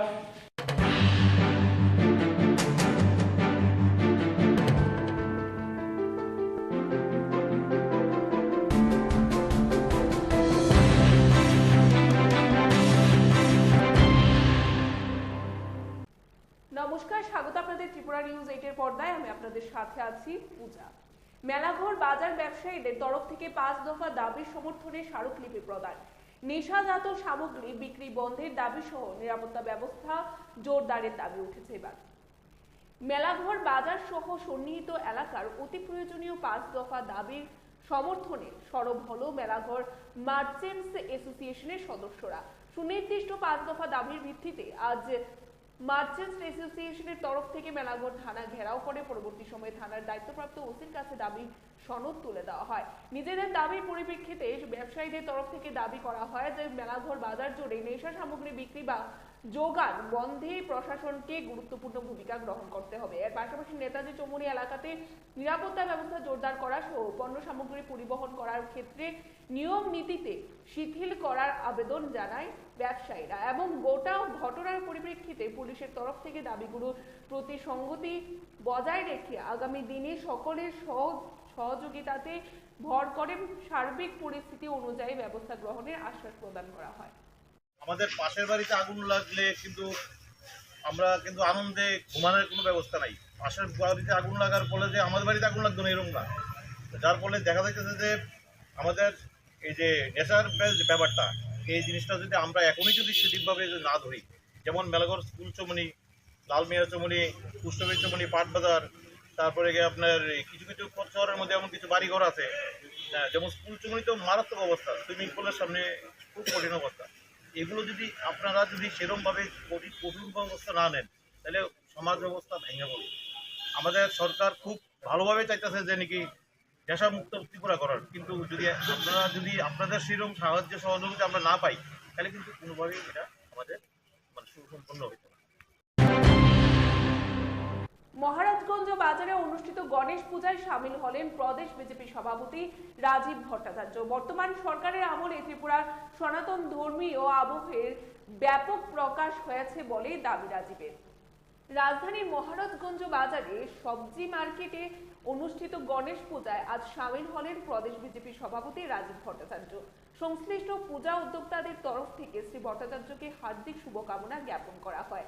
রাজীব ভট্টাচার্য এই গণেশ পূজার আয়োজনে সামিল থেকে নিজের প্রতিক্রিয়া ব্যক্ত করতে গিয়ে দাবি করেছেন যে বিগত 2018 সালের পর থেকে গোটা রাজ্যে বা গোটা রাজ্য জুড়ে সনাতন ধর্মকেন্দ্রিক বিভিন্ন ধর্মীয় আচার অনুষ্ঠানের বা আচার আচরণের প্রসার বৃদ্ধি পেয়েছে। এই বিষয়টাকে রাজ্যের পরিপ্রেক্ষিতে অত্যন্ত ইতিবাচক হিসাবে আখ্যায়িত করে রাজীব ভট্টাচার্য। দাবি করেন বর্তমান সময়ে রাজ্য সরকার যে এক ত্রিপুরা শ্রেষ্ঠ ত্রিপুরা গড়ার প্রয়াস নিয়েছে সেই প্রয়াসের অঙ্গ হিসাবে এভাবে গণেশ চতুর্থীতে রাজ্য জুড়ে সাধারণ মানুষের অংশগ্রহণ বিশেষ বার্তা প্রদান করছে। শ্রী ভট্টাচার্য গণেশ চতুর্থীর পূর্ণ লগ্নে গোটা রাজ্যবাসীকে শুভেচ্ছা এবং অভিনন্দন জানিয়েছেন। এখানে উদ্দেশ্য করা প্রয়োজন বা উল্লেখ করা প্রয়োজন যে অন্যান্য বছরের তুলনায় এবছর ব্যাপক হারে রাজ্য জুড়ে গণেশ পূজার আয়োজন চলছে। দেখুন, আমরা গণেশ চতুর্থী আমরা উদযাপন করছি, সারা রাজ্যেই তার একটা ঐতিহ্যবাহী জাগরণ, সনাতন ধর্মীদের মধ্যে একটা প্রতিক্রিয়া আমরা দেখতে পাচ্ছি। তার ব্যতিক্রমীও নয় আমাদের মহারাজগঞ্জ বাজার ব্যবসায়ী সমিতি। তাদের এই শুভ উদ্যোগকে আমি সাধুবাদ জানাচ্ছি, ধন্যবাদ জানাচ্ছি। তারা এই গণেশ চতুর্থী উপলক্ষে তারা ব্রতী হয়েছেন গণেশের আরাধনার জন্য, এবং পাশাপাশি তারা বিভিন্ন সামাজিক কর্মকাণ্ডেও তারা অগ্রণী ভূমিকা পালন করে। আমি মনে করি এটাই আমাদের মূল সংস্কৃতি। এই কৃষ্টি এবং সংস্কৃতির জন্যই আমরা লড়াই করে থাকি। তো আমি আবারও মহারাজগঞ্জ বাজার ব্যবসায়ী সমিতির সকল সদস্যদের আমি অভিনন্দন জানাচ্ছি, শুভেচ্ছা জানাচ্ছি এরকম একটা মহতী অনুষ্ঠানে তারা ব্রতী হওয়ার জন্য। দশমীঘাট এলাকায় স্মার্ট সিটি প্রকল্পের উন্নয়নমূলক কাজ নিয়ে পর্যালোচনা বৈঠক সহ কাজের স্থল পরিদর্শন করলেন মেয়র সহ উচ্চপদস্থ আধিকারিকরা। রাজধানী দশমীঘাট এলাকায় স্মার্ট সিটি প্রকল্পের অন্তর্গত উন্নয়নের কাজ চলছে। আজ অর্থাৎ বুধবার দেখা যায় সংশ্লিষ্ট কাজের অগ্রগতি খতিয়ে দেখতে পুর নিগমের মেয়র দীপক মজুমদার, পুর কমিশনার শৈলেশ কুমার যাদব এবং সদর মহকুমা শাসক সহ এক বড়সড় প্রতিনিধি দল পর্যালোচনা বৈঠক সহ সংশ্লিষ্ট কাজের স্থল ঘুরে দেখেন। এবং পর্যালোচনা বৈঠকে যেমন কাজের বিভিন্ন বিষয় নিয়ে পর্যালোচনা হয়, ঠিক এর পাশাপাশি পরিদর্শনকালে কাজ কিরকম চলছে, নীতি নির্দেশগুলোকে কিভাবে মান্যতা প্রদান করা হচ্ছে বা বিশেষ করে আগামী দুর্গাপূজার দশমীর কাজে বা দশমীর আগে কাজের কতটুকু কি অগ্রগতি হবে ইত্যাদি বিষয়ে ব্যাপক পর্যালোচনা হয়। এবং নিজের প্রতিক্রিয়া ব্যক্ত করতে গিয়ে দীপক মজুমদার প্রচন্ড আশাবাদী বিগত বছরের মতো এবছরও প্রতিমা নিরঞ্জনকে সামনে রেখে প্রশাসনের তরফ থেকেই সেখানে সফলভাবে সদর্থক ভূমিকা পালন করা হবে। সামনে রেখে আজকে আমরা কাউন্সিল মিটিংয়ে বিভিন্ন সিদ্ধান্ত নিয়েছি। আমরা এই দশমী ঘাটে যেটা মেন পার্মানেন্টলি আমরা ঘাটে দশমী নিরঞ্জন হয়, প্রতিমা নিরঞ্জন হয়। গতবার আমরা অনেকগুলি ব্যবস্থা গ্রহণ করেছিলাম। এখন আমাদের এখানে আরও ফ্রন্ট ডেভেলপমেন্ট কাজ চলছে স্মার্ট সিটি। তো আমরা এটা আরও আধুনিকভাবে আরও সুন্দরভাবে যাতে করা যায় আগরতলা পৌরনীতি উদ্যোগ গ্রহণ করা হয়েছে। আজকে এটা পরিদর্শনে আমরা এসেছি। আমাদের এখানে স্থানীয় কর্পোরেটর সহ আমাদের মেম্বাররা বিভিন্ন কর্পোরেটর এসেছেন, আধিকারিকরা এসেছেন, কমিশনাররা আছেন এবং যারা কাজ করছেন, যারা ঠিকাদার এজেন্সি এবং ইঞ্জিনিয়ারের সঙ্গে আমরা কথা বলেছি যাতে পুজোর আগে মহলের আগেই কাজগুলি শেষ করা হয়। এখানে আমরা গতবার যেরকম করেছিলাম তার থেকে আরও সুন্দর আরও যাতে ভালোভাবে করা যায় প্রতিমা নিরঞ্জন, যাতে বিভিন্ন পূজা কমিটি ক্লাবগুলি যাতে অল্প সময়ের মধ্যে তাদের নিরঞ্জন প্রক্রিয়া শেষ করতে পারে এবং সার্বিকভাবে গতবার খুব ভালো হয়েছে, তার থেকে যদি আরও ভালো করা যায় সেদিকে আমরা চেষ্টা করব। এই কারণে আজকে পরিদর্শন করা হবে। রাজ্যের প্রয়াত সাংবাদিক শান্তনু ভৌমিকের সপ্তম মৃত্যুবার্ষিকীতে বামপন্থী ছাত্র যুব সংগঠনের তরফ থেকে শ্রদ্ধাঞ্জলি অর্পণ। শান্তনু ভৌমিকের মৃত্যু রহস্য উদ্ঘাটনের তদন্ত প্রক্রিয়া নিয়ে উষ্মা প্রকাশ করেন মানিক দে। এক এক করে রাজ্যের উদীয়মান সাংবাদিক শান্তনু ভৌমিকের সপ্তম মৃত্যুবার্ষিকী উপস্থিত। আজ বরাবরের মতোই বামপন্থী ছাত্র যুব সংগঠনের উদ্যোগে মেলার মাঠের ছাত্র যুব ভবনে শান্তনু ভৌমিকের প্রতিকৃতিতে ফুল মালা দিয়ে শ্রদ্ধাঞ্জলি অর্পণ করে রাজ্যের এই তরুণ সাংবাদিকের স্মৃতিচারণা করা হয়। এই পর্বে ডিওয়াইএফআই এর ত্রিপুরা রাজ্য কমিটির সম্পাদক নবারুণ দেব, রাজ্যের প্রাক্তন মন্ত্রী মানিক দে এবং সিপিআইএম এর নেতা রতন দাস প্রমুখ উপস্থিত ছিলেন। সংক্ষিপ্ত পরিসরে নিজেদের প্রতিক্রিয়া ব্যক্ত করতে গিয়ে মানিক দে দাবি করেন, জীবদ্দশায় সাংবাদিক হিসেবে শান্তনু ভৌমিক তদন্তাধীন সময়ে সাম্প্রদায়িক শক্তির আস্ফালনকে অনবরত ভাবে জনদরবারে উপস্থাপন করতে চেয়েছিলেন।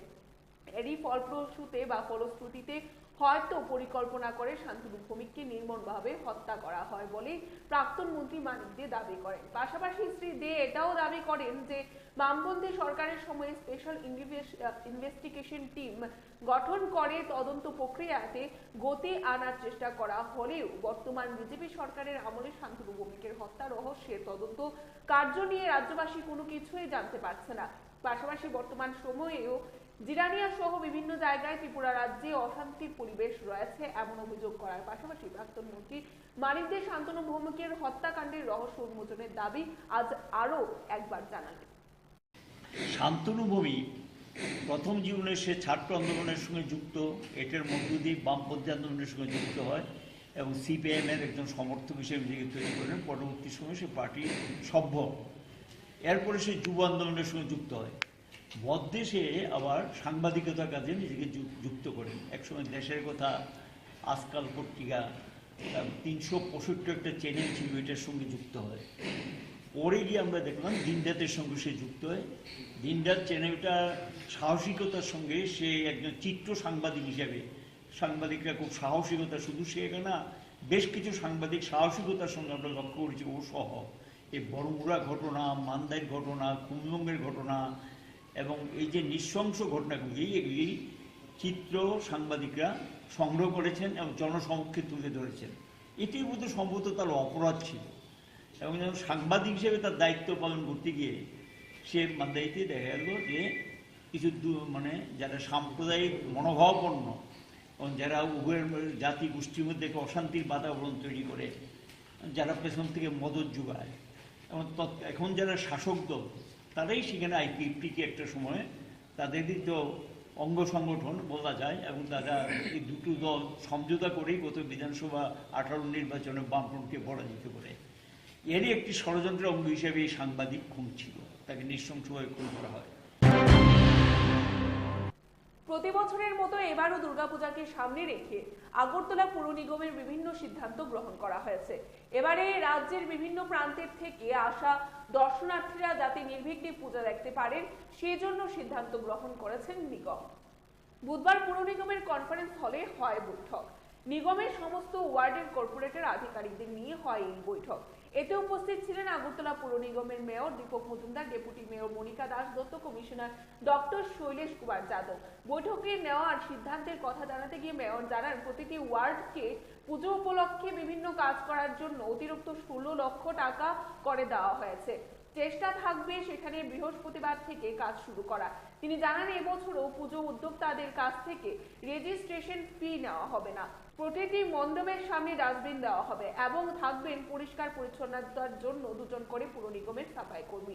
শহরের সমস্ত অলিগলিতে যাতে আলোর ব্যবস্থা করা হয় সে বিষয়ে সিদ্ধান্ত নেওয়া হয়েছে। তিনি জানান, পুর নিগমের চেষ্টা থাকবে সার্বিকভাবে শহরকে সুন্দর, আলো ঝলমলে, পরিচ্ছন্ন যাতে রাখা হয়। এছাড়াও পুর নিগমের যেসব কাজ চলছে সেগুলোকে নিয়ম মাফিক চলবে। আসন্ন দুর্গা উৎসবকে কেন্দ্র করে আমাদের পৌর নিগমের পক্ষ থেকে কিছু সিদ্ধান্ত গ্রহণ করা হয়েছে, যাতে পুজোর সময় যারা দর্শনার্থী পুণ্যার্থীরা আসবে বিভিন্ন প্রান্ত থেকে আগরতলা শহরে পুজো দেখতে, তাদের নির্বিঘ্নে সুন্দরভাবে পুজো উপভোগ করতে পারেন।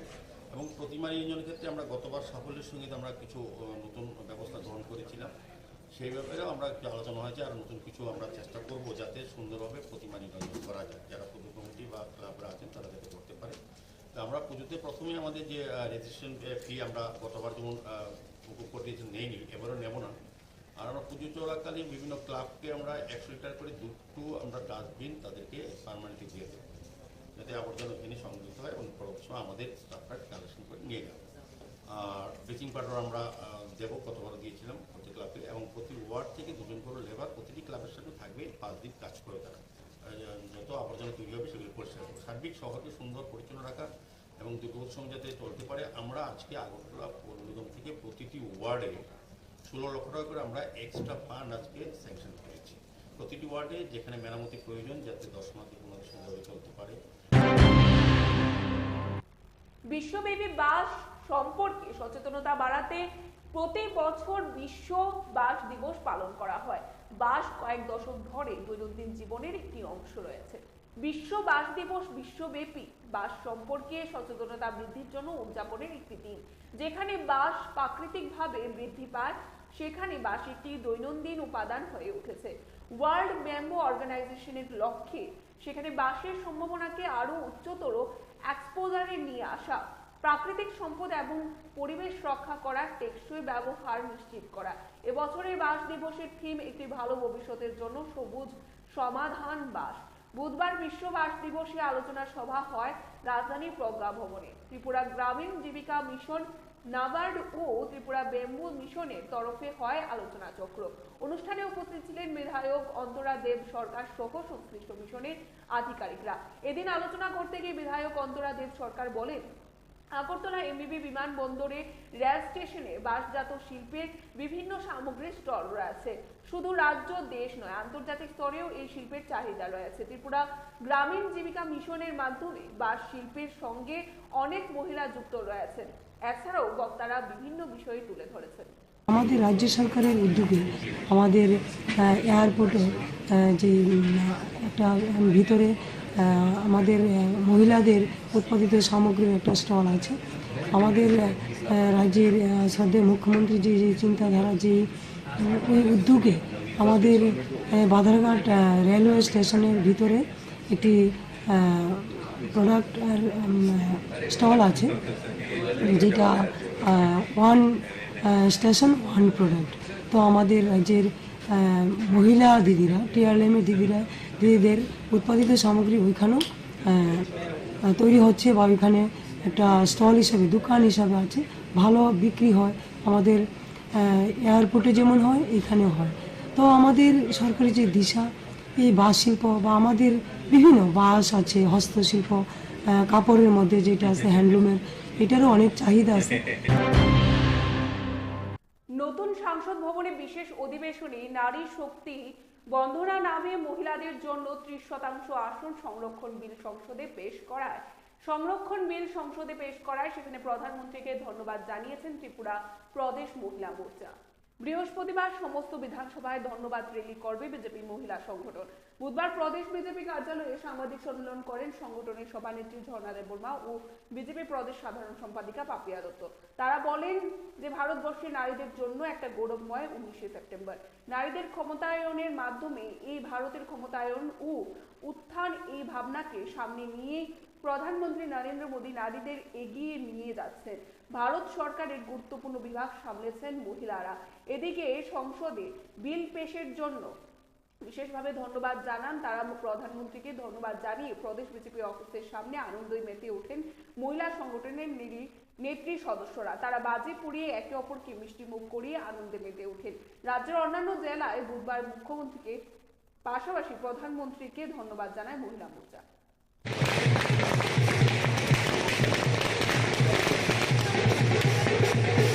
ইতিমধ্যে জেনে গেছেন আজকের এই সাংবাদিক সম্মেলনের উদ্দেশ্য কি।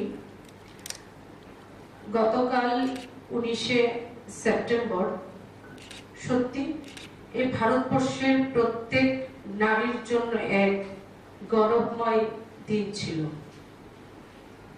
2014 সালের 26শে জানুয়ারি প্রধানমন্ত্রী রূপে নরেন্দ্র মোদীজি মা ভারতীর দায়িত্ব নিয়েছিলেন।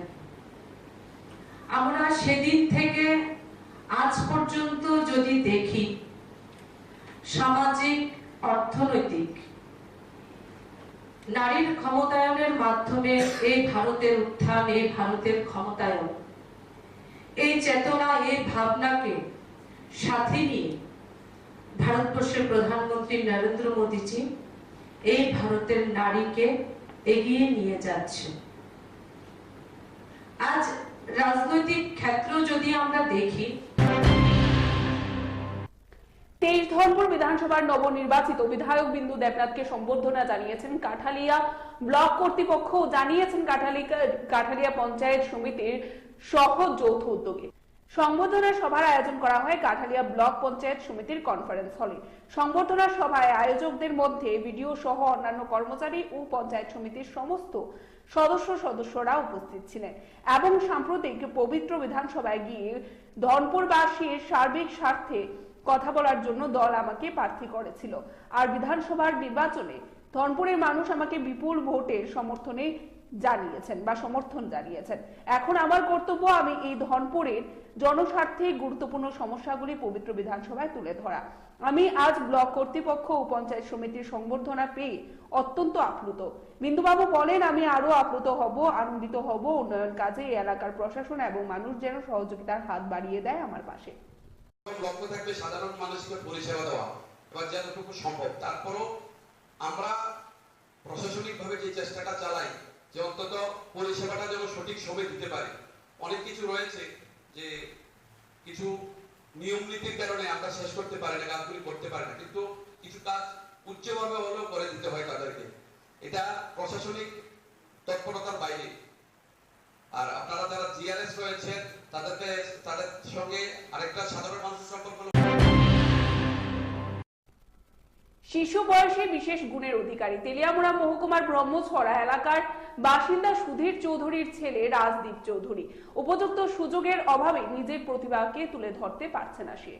তার মধ্যে একদিকে যেমন গান গাওয়ার দক্ষতা রয়েছে, এর পাশাপাশি কিবোর্ড বাজানোতেও সে সাবলীল এবং মাত্র 5 বছর বয়সে কিবোর্ড বাজিয়ে হিন্দি সিনেমার কর্মা ছবির বিখ্যাত গান দিল দিয়া হে জানবি দেঙ্গে বাজিয়ে তেলিয়ামুড়া সহ রাজ্যের বিভিন্ন স্টেজে তাক লাগিয়ে দেয় সে।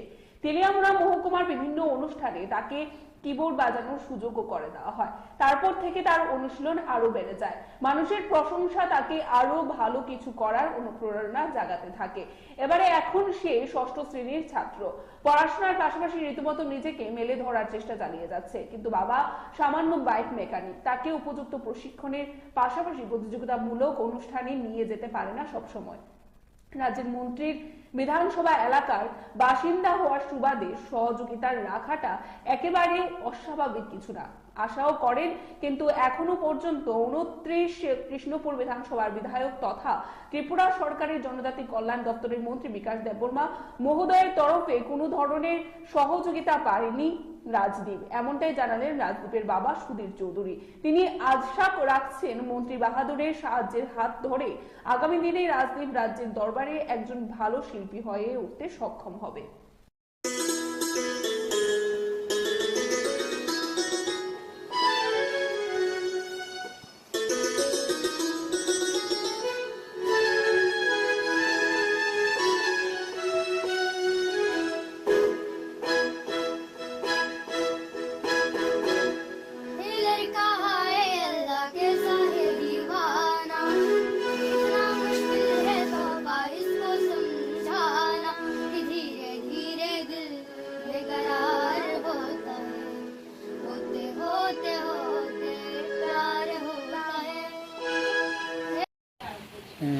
ব্রহ্মছড়া, মধ্য ব্রহ্মছড়া। কত নম্বর বিধানসভা? 29 নম্বর বিধানসভা। আপনার নাম? সুধীর চৌধুরী। কতজন বাড়িতে ফ্যামিলি আছে? বাড়িতে ফ্যামিলি আছে আমরা, আমার বড়ি সহ। কি করেন আপনি? আমি স্কুটার বাইকের কাজ করি। আচ্ছা, আপনার যে ছেলে যে গান টান তো খুব ভালো, মানে কবে থেকে শিখাইতেছে? এটা যখন সে আমার মেয়েরে শিখাইতো, একজন মেয়ে, তার নাম হচ্ছে সুস্মিতা দাস। তো ওরে একদিন কেছে তুমি একটু বাজাও। তখন সে হঠাৎ করে দুই হাতে এক লগা বাজানো ছিল। তখন কেছে হে কিবোর্ড বাজাতে পারবো। তখন তারে গ্রামার টান করছে। যেই মাত্র মাসখানেকের ভিতরে একটা গান তুলাইছে, গানটা তার শুরু করছে। এরপরে দেশাত্মক গান করাইছে। এরপরে বিভিন্ন জায়গাতে, এই যেমন মুখ্যমন্ত্রী যে বিপ্লব কুমার দেব ছিল, এইখানে কমিটিরা তার এখানে একটা সুযোগ দিছিল। তখন বিপ্লব দেব খুশি হইয়া বিপ্লব দেব যে গলা যে উত্তরীয়টা আছে, এটা আমার ছেলেকে আশীর্বাদ করছিল। এরপরে এখান থেকে এখনকার মতো সংবাদ এখানেই শেষ করছি। পরবর্তী বিভিন্ন আপডেট দেখতে অবশ্যই চোখ রাখবেন ত্রিপুরা নিউজ 8 এর পর্দায়। নমস্কার।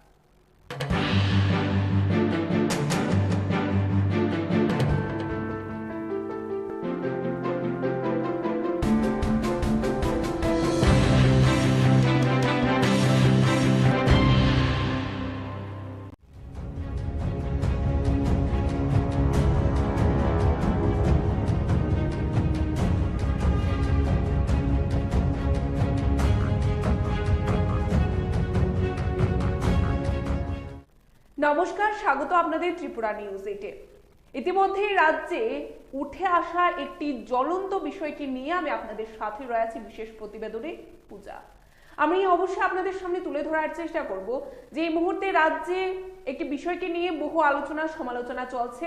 এই বিষয়টির পেছনে কতটুকু সত্যতা রয়েছে, কি কি তথ্য এখনো পর্যন্ত আড়ালে রয়েছে, কে সেই প্রসূন ত্রিপুরা, অর্থাৎ কে সেই প্রসূনকান্তি ত্রিপুরা, বা তাকে নিয়ে এত আলোচনা হচ্ছে কেন? বাড়তি অর্থ কামাইয়ের জন্য ব্লগ করছেন তিনি, এমনটাই বলা হচ্ছে।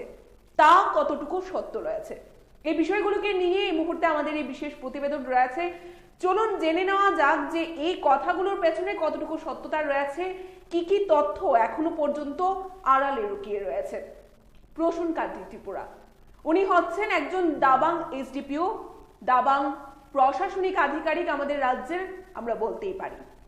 তেলিয়ামুড়ার একজন প্রশাসনিক আধিকারিক, তিনি এসডিপিও পদে রয়েছেন এবং নানা জনকল্যাণকর কাজের সাথে আমরা ওনাকে যুক্ত থাকতে দেখি এবং জনস্বার্থে রীতিমতো আমরা ওনাকে কাজ করতে দেখি একের পর এক।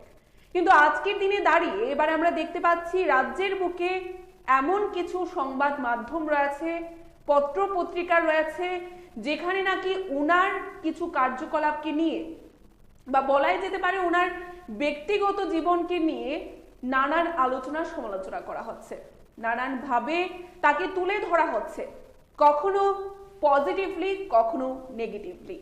এবং যদি আমরা বলি সেখানে এই পত্র পত্রিকার দ্বারা প্রকাশিত যে খবর রয়েছে তার মাধ্যমে, যেহেতু বর্তমানে সোশ্যাল মিডিয়ার যুগ রয়েছে, সেখানে সোশ্যাল মিডিয়ায় সাধারণ জনগণ সে বিষয়গুলিকে দেখে পোস্ট রিপোস্ট করে যাচ্ছেন এবং যাতে করে বিষয়টি বর্তমানে প্রত্যেকের সামনে উঠে এসেছে।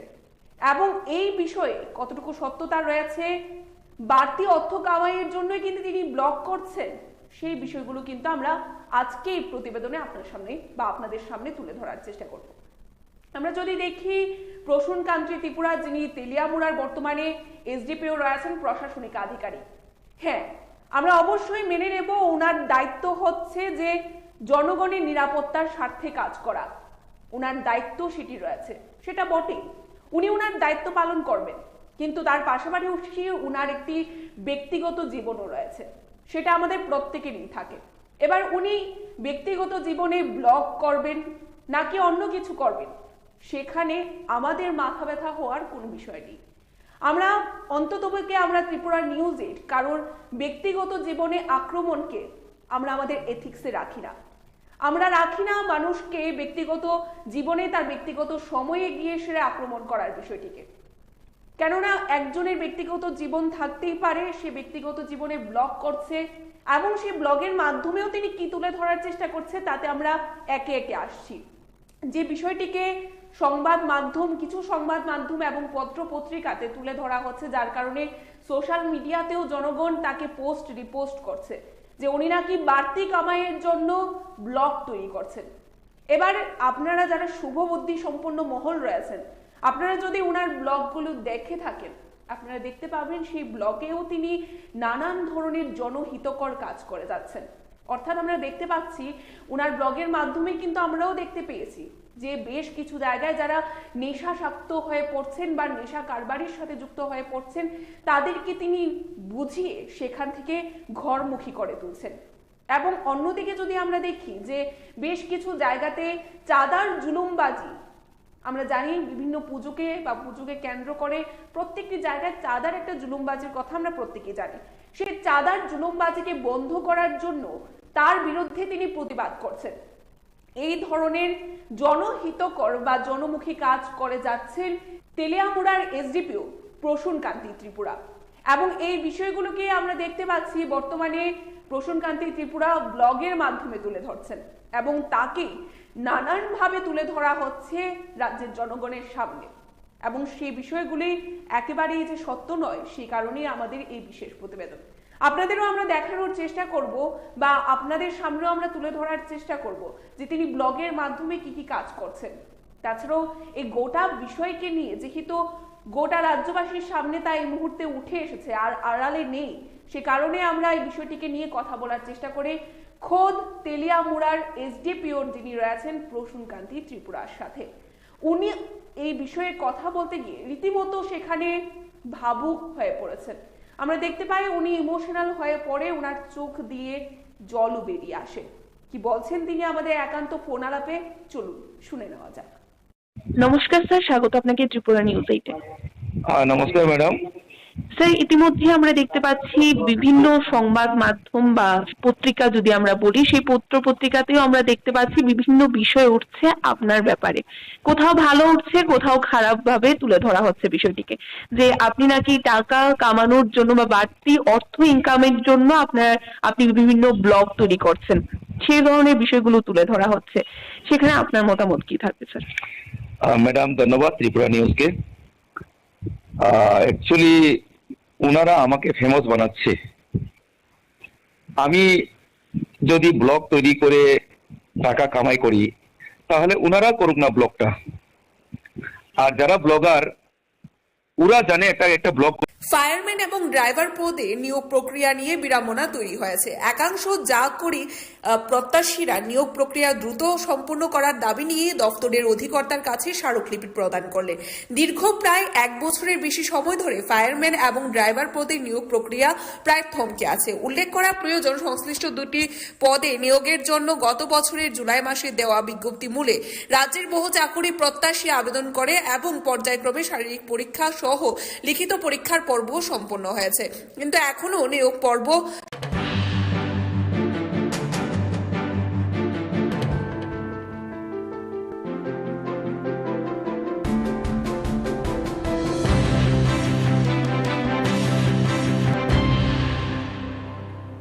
ফায়ারম্যান এবং ড্রাইভার পদে নিয়োগ প্রক্রিয়া নিয়ে বিড়ম্বনা তৈরি হয়েছে। একাংশ যা করি প্রত্যাশীরা নিয়োগ প্রক্রিয়া দ্রুত সম্পূর্ণ করার দাবি নিয়ে দফতরের অধিকর্তার কাছে স্মারকলিপি প্রদান করলেন। দীর্ঘ প্রায় 1 বছরের বেশি সময় ধরে ফায়ারম্যান এবং ড্রাইভার পদে নিয়োগ প্রক্রিয়া প্রায় থমকে আছে। উল্লেখ করা প্রয়োজন, সংশ্লিষ্ট দুটি পদে নিয়োগের জন্য গত বছরের জুলাই মাসে দেওয়া বিজ্ঞপ্তি মূলে রাজ্যের বহু চাকুরি প্রত্যাশী আবেদন করে এবং পর্যায়ক্রমে শারীরিক পরীক্ষা সহ লিখিত পরীক্ষার পর্ব সম্পন্ন হয়েছে, কিন্তু এখনো নিয়োগ পর্ব সম্পূর্ণ হওয়ার নামগন্ধ নেই। গোটা বিষয় নিয়ে একাংশ কর্মপ্রার্থীদের মধ্যে ব্যাপক চাঞ্চল্য তৈরি হয়েছে। আজ এদের মধ্যে একটি অংশ ফায়ার সার্ভিসের দফতরে এসে দফতরের অধিকর্তা বরাবরে আবেদন করে নিয়োগ প্রক্রিয়া সম্পূর্ণ করার আবেদন জানান। গোটা বিষয় নিয়ে প্রতিক্রিয়া ব্যক্ত করতে গিয়ে জনৈক চাকুরি প্রত্যাশী দাবি করেন যে অনতিবিলম্বে যাতে সরকার উপযুক্ত পদক্ষেপ গ্রহণ করে সংশ্লিষ্ট নিয়োগ প্রক্রিয়াকে সম্পূর্ণ করেন, তার জন্যই তাদের আজকের এই পদক্ষেপ। স্যার, অ্যাকচুয়ালি আমরা আমাদের একটা জুলাই মাসে 2022-এ একটা নোটিফিকেশন এসেছিল ফায়ারম্যান অ্যান্ড ড্রাইভারের পোস্টের জন্য। তারপরে ফিজিক্যাল হয় 8টা ডিস্ট্রিক্টে বিভিন্ন ডেটের মধ্যে। তারপরে এই 2023-এর 8 তারিখ জানুয়ারি মাসে আমাদের রিটার্ন এক্সামও হয়ে যায়। তারপরে প্রসেস হচ্ছে ভাইভা এবং ফাইনাল মেরিট লিস্ট। ওইটা দীর্ঘদিন 1 বছর মতো হয়ে গেছে। বাকি যে প্রসেসটা আছে ওইটা যাতে সুষ্ঠুভাবে এবং অতিশীঘ্র করা হয়, তার জন্য আজকে আমরা ডিরেক্টর স্যারের কাছে একটা অ্যাপ্লিকেশন নিয়ে এসলাম এবং স্যার যদি বলে ডেটটা আমাদের বলে দেয় তাহলে ওটা সুবিধা হয় আমাদের যারা টিকে আছে। 28 জুলাই 2022-এ একটা ফায়ার সার্ভিসে ফায়ারম্যান অ্যান্ড ড্রাইভার দুটো পোস্টের জন্য টোটাল 325 জনের একটা ভ্যাকেন্সি বেরিয়েছিল। এই ভ্যাকেন্সির মধ্যে আমরা ফিজিক্যাল খুব সুষ্ঠুভাবে হয়েছিল এবং রিটার্ন এক্সামও হয়ে গেছে। ফিজিক্যাল কোয়ালিফাই করার কিছুদিন 2-3 মাস পরেই হয়ে গেছিলো। আর 8টা ডিস্ট্রিক্টের মধ্যে 8টা ডিফারেন্ট ডেটের মধ্যে এটা হয়েছিল। তো আমরা আজকে বলতে চাই যে আমাদের এই প্রসেসটা যে আমরা রিটার্নটাও হয়ে গেছে, ফিজিক্যালও কোয়ালিফাই করেছি, করে আমরা প্রায় বিগত 1 বছর হয়ে গেছে, আমাদের আর কোনো কিছু নেই রেজাল্ট সম্বন্ধে। তো আমরা আজকে আমাদের ডেপুটি স্যারের কাছে এই অ্যাপ্লিকেশনটা নিয়ে এসেছি যাতে আমাদের প্রসেসটা খুব সুষ্ঠুভাবে এবং তাড়াতাড়ি সম্পূর্ণ করা হয় বা রেজাল্টটা আর ভাইবার এক্সামের জন্য আমাদের নাম আসে বা মেরিট বের করা হয়। Video report, Tripura news 8। মশলার দায়িত্বে হাম্বাই গ্রুপ, গুণমানে সেরা, রান্নার ভরসা। হাম্বাই গুরু মশলা সম্পূর্ণ প্রাকৃতিক, অপার গুণ ও উপকারিতায় পরিপূর্ণ। হাম্বাই গুরু মশলা। যদি কেমিক্যাল ফ্রি, কালার ফ্রি, প্রকৃত স্বাদের মশলা খেতে চান তবে আপনার রান্নাঘরে চাই হাম্বাই গুরু মশলা। রান্নায় শুধুমাত্র তোমাকেই চাই হাম্বাই গুরু মশলা।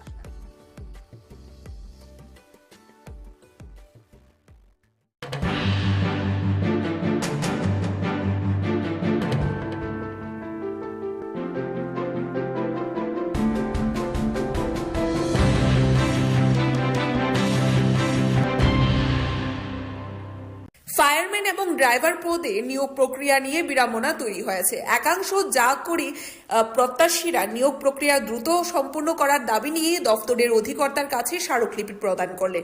দীর্ঘ প্রায় 1 বছরের বেশি সময় ধরে ফায়ারম্যান এবং ড্রাইভার পদে নিয়োগ প্রক্রিয়া প্রায় থমকে আছে। উল্লেখ করা প্রয়োজন, সংশ্লিষ্ট দুটি পদে নিয়োগের জন্য গত বছরের জুলাই মাসে দেওয়া বিজ্ঞপ্তি মূলে রাজ্যের বহু চাকুরি প্রত্যাশী আবেদন করে এবং পর্যায়ক্রমে শারীরিক পরীক্ষা সহ লিখিত পরীক্ষার পর্ব সম্পন্ন হয়েছে, কিন্তু এখনো নিয়োগ পর্ব সম্পন্ন হওয়ার নামগন্ধ নেই। গোটা বিষয় নিয়ে একাংশ কর্মপ্রার্থীদের মধ্যে ব্যাপক চাঞ্চল্য তৈরি হয়েছে। আজ এদের মধ্যে একটি অংশ ফায়ার সার্ভিসের দফতরে এসে দফতরের অধিকর্তা বরাবরে আবেদন করে নিয়োগ প্রক্রিয়া সম্পূর্ণ করার আবেদন জানান। গোটা বিষয় নিয়ে প্রতিক্রিয়া ব্যক্ত করতে গিয়ে জনৈক চাকুরি প্রত্যাশী দাবি করেন যে অনতিবিলম্বে যাতে সরকার উপযুক্ত পদক্ষেপ গ্রহণ করে সংশ্লিষ্ট নিয়োগ প্রক্রিয়াকে সম্পূর্ণ করেন, তার জন্যই তাদের আজকের এই পদক্ষেপ।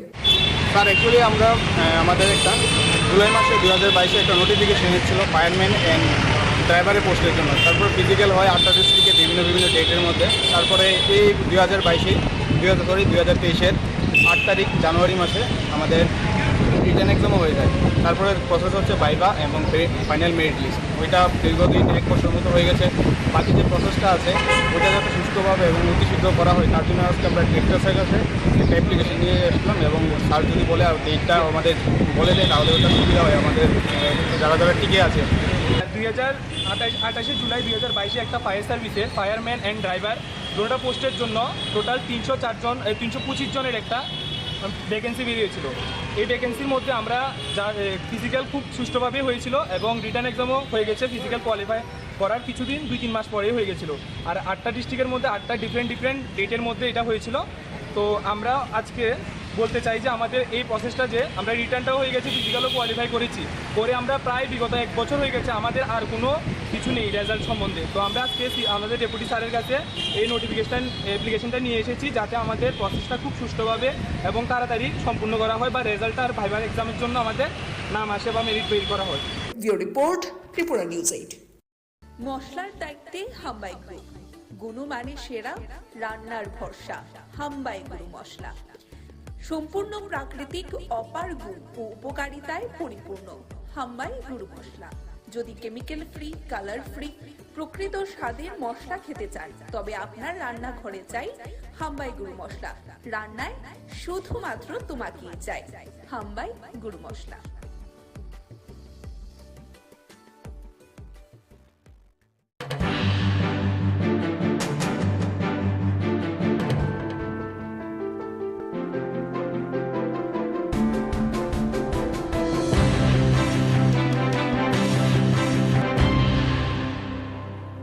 নিয়মিত চেকিংয়ের সময় আগরতলা রেল স্টেশনে প্রায় 4.5 কোটি টাকার স্বর্ণ সহ আটক 2 জন। বৈধ কাগজ থাকা সত্ত্বেও চলছে উপযুক্ত তদন্ত। দাবি রেল পুলিশের বিগত প্রায় 3 মাস ব্যাপী গোটা রাজ্যের রেল স্টেশনগুলি থেকে শুরু করে বিভিন্ন জায়গায় বিশেষভাবে সেখানে নজরদারি চলছে। এরকমই এক নজরদারি বা চেকিংয়ের সময় আজ আগরতলা রেল স্টেশনে আনুমানিক প্রায় 4.5 কোটি টাকার স্বর্ণালংকার সহ 2 ব্যক্তিকে আটক করা হয়। রেল পুলিশের বক্তব্য অনুযায়ী আটককৃত ব্যক্তিরা উদ্ধারকৃত স্বর্ণালংকারের উপযুক্ত কাগজ বা বৈধ সমস্ত প্রমাণ দেখিয়েছেন, কিন্তু তারপরেও যেহেতু একটা স্বর্ণ সংক্রান্ত বিষয় তাই ওনারা গোটা বিষয়টি শুল্ক দপ্তরে হস্তান্তর করেছেন। পরবর্তী সময়ে উপযুক্ত পদক্ষেপ এক্ষেত্রে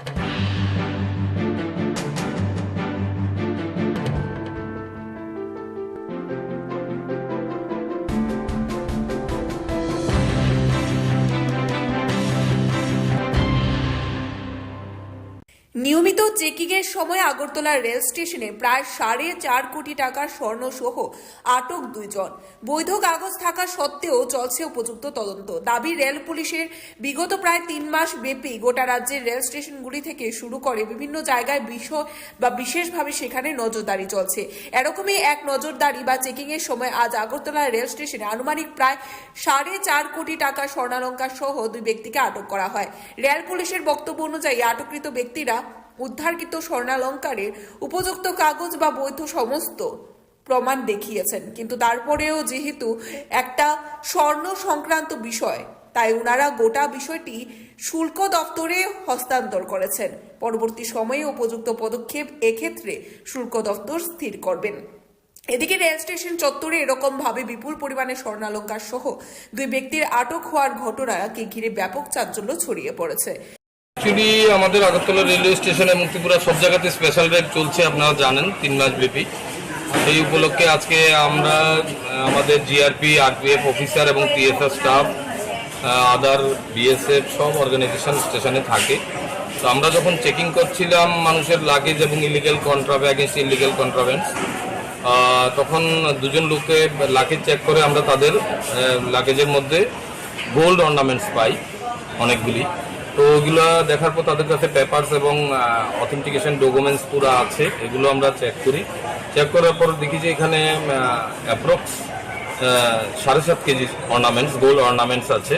তো এগুলো তারা বিভিন্ন স্টেটে যায়, ওইখানে যে জুয়েলারি শপগুলো আছে ওইখানে তারা সেলিংয়ের জন্য যায়, এখানে বিক্রি করে এবং অর্ডার নেয়। তো ওইটার বেসিসে তারা আজকে আগরতলা জুয়েলারিতে দেখানোর পর এগুলো নিয়ে গুয়াহাটি যাচ্ছিল। তখন আমরা এগুলা দেখে আমরা ডিটেইন করি তাদের, যেহেতু এটা গোল্ড রিলেটেড ম্যাটার, সেজন্য আমরা এবং আরপিএফ এর অফিসাররা সবাই মিলে আমরা কাস্টম অথরিটি সুপারিনটেন্ডেন্ট কাস্টমকে ডাকি।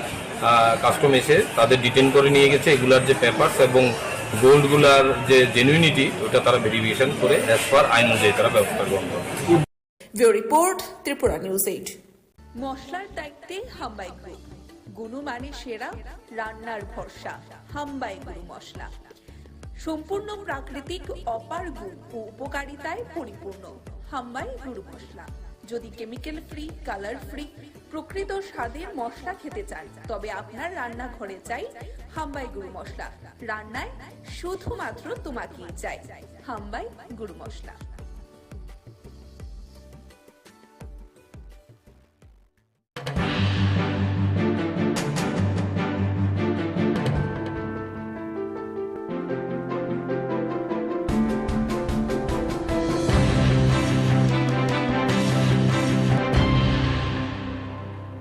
নিয়মিত চেকিং এর সময় আগরতলা রেল স্টেশনে প্রায় 4.5 কোটি টাকার স্বর্ণ সহ আটক 2 জন। বৈধ কাগজ থাকা সত্ত্বেও চলছে উপযুক্ত তদন্ত। দাবি রেল পুলিশের বিগত প্রায় 3 মাস ব্যাপী গোটা রাজ্যের রেল স্টেশনগুলি থেকে শুরু করে বিভিন্ন জায়গায় বিশেষভাবে সেখানে নজরদারি চলছে। এরকমই এক নজরদারি বা চেকিং এর সময় আজ আগরতলা রেল স্টেশনে আনুমানিক প্রায় 4.5 কোটি টাকা স্বর্ণালংকার সহ 2 ব্যক্তিকে আটক করা হয়। রেল পুলিশের বক্তব্য অনুযায়ী আটককৃত ব্যক্তিরা উদ্ধারকৃত স্বর্ণালংকারের উপযুক্ত কাগজ বা বৈধ সমস্ত প্রমাণ দেখিয়েছেন, কিন্তু তারপরেও যেহেতু একটা স্বর্ণ সংক্রান্ত বিষয় তাই ওনারা গোটা বিষয়টি শুল্ক দপ্তরে হস্তান্তর করেছেন। পরবর্তী সময়ে উপযুক্ত পদক্ষেপ এক্ষেত্রে শুল্ক দপ্তর স্থির করবেন। এদিকে রেল স্টেশন চত্বরে এরকম ভাবে বিপুল পরিমাণে স্বর্ণালংকার সহ 2 ব্যক্তির আটক হওয়ার ঘটনাকে ঘিরে ব্যাপক চাঞ্চল্য ছড়িয়ে পড়েছে।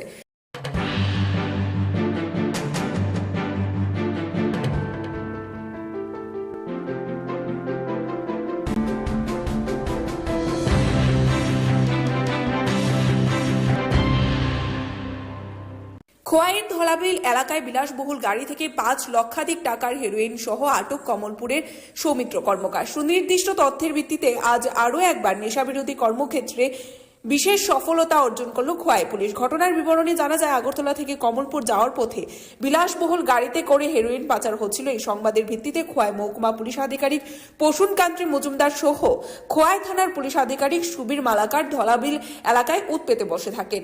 এরপর যথারীতি গাড়িটি আসলে গাড়িটিকে আটক করে তোলা, সে চালানোর পর গাড়ির ভেতরে বিশেষভাবে 6টা কেসের মধ্যে রাখা আনুমানিক 5 লক্ষাধিক টাকার হেরোইন বাজেয়াপ্ত করা হয় এবং সাথে সাথে ওই গাড়ির চালক সৌমিত্র কর্মকার, যিনি কমলপুরের বাসিন্দা, তাকে আটক করা হয়। পুলিশের দাবি হচ্ছে উপযুক্ত ধারায় মামলা গ্রহণ করে প্রয়োজনীয় পদক্ষেপ গ্রহণ করা হবে এবং আগামী দিনও এই প্রকারের অভিযান জারি থাকবে বলেই খোয়াই মহকুমা পুলিশ আধিকারিক দাবি করেছেন। আজকে বিকালবেলার দিকে সন্ধ্যা হওয়ার জাস্ট একটু আগে আমরা একটা ইনফরমেশন পাই যে একটা গাড়ি ধলাবিল হয়ে রামচন্দ্রঘাটের দিকে দ্রুত বেগে যাচ্ছে। তো in that information me along with my OC Khowai আমরা আমাদের ভেহিকলস দিয়ে দ্রুত বেগে ওটার পেছনে আমরা ভাগি এন্ড সাকসেসফুলি ওদেরকে আমরা ধলাবিল চৌমুনির থেকে জাস্ট 500 to 600 মিটারসের মাঝখানে ওকে সাকসেসফুলি আমরা আটক করতে পারি। তো গাড়িটা হলো টিউভি 300 একটা গাড়ি, মাহিন্দ্রা কোম্পানির। ড্রাইভারকে সাথেই আমরা সাকসেসফুলি আটক করতে পারি। ড্রাইভার নাম সৌমিত্র কর্মা, বাড়ি জিজ্ঞাসা করে পেলাম যে হিজ হোম ইজ এট কমলপুর। তো 300 একটা গাড়ি, মাহিন্দ্রা কোম্পানির।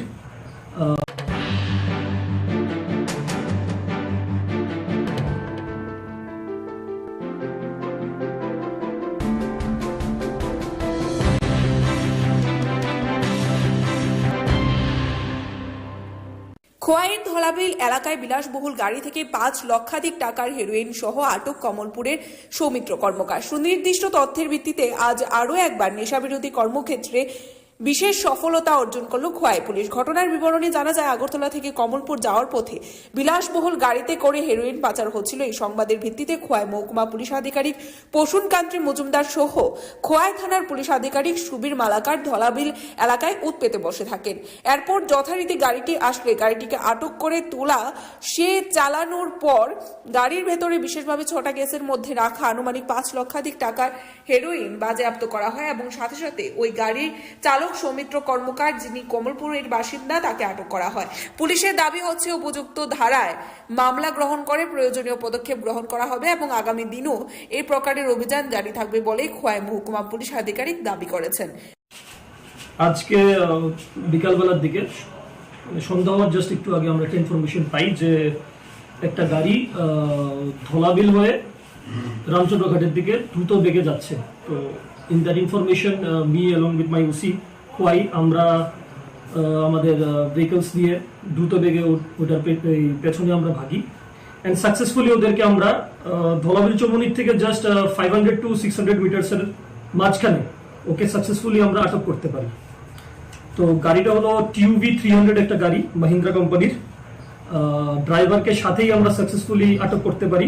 ড্রাইভারের নাম সৌমিত্র কর্মকার, বাড়ি জিজ্ঞাসাবাদ করে জানতে পেলাম যে হিজ নেটিভ হোম ইজ এট কমলপুর। তো ওইখান থেকে গাড়িটাকে আমরা আটক করলাম। আটক করে ওকে জিজ্ঞাসাবাদ করে আমরা তল্লাশি করলাম। তো গাড়ির ভিতর থেকে we have found 6 cases of heroin, যার বাজার মূল্য অ্যারাউন্ড 5 to 6 লাখ রুপিস হবে। আমরা ওকে অ্যারেস্ট করলাম, গাড়ি সিজ করলাম, আর এখন ফার্দার ইন্টারোগেশন চলছে।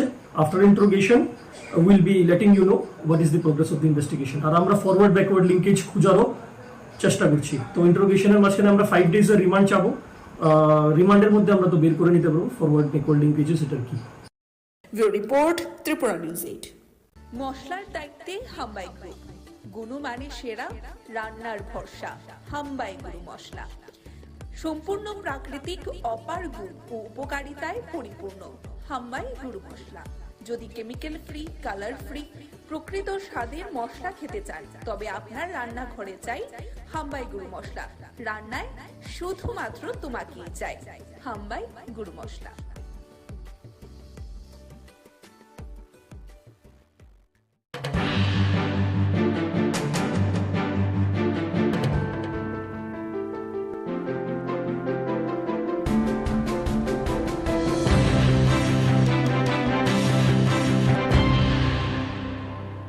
খোয়াইয়ের ধলাবিল এলাকায় বিলাসবহুল গাড়ি থেকে 5 লক্ষাধিক টাকার হেরোইন সহ আটক কমলপুরের সৌমিত্র কর্মকার। সুনির্দিষ্ট তথ্যের ভিত্তিতে আজ আরও একবার নেশাবিরোধী কর্মক্ষেত্রে বিশেষ সফলতা অর্জন করল খোয়াই পুলিশ। ঘটনার বিবরণী জানা যায়, আগরতলা থেকে কমলপুর যাওয়ার পথে বিলাসবহুল গাড়িতে করে হেরোইন পাচার হচ্ছিল। এই সংবাদের ভিত্তিতে খোয়াই মহকুমা পুলিশ আধিকারিক প্রসূনকান্তি মজুমদার সহ খোয়াই থানার পুলিশ আধিকারিক সুবীর মালাকার ধলাবিল এলাকায় উৎপেতে বসে থাকেন।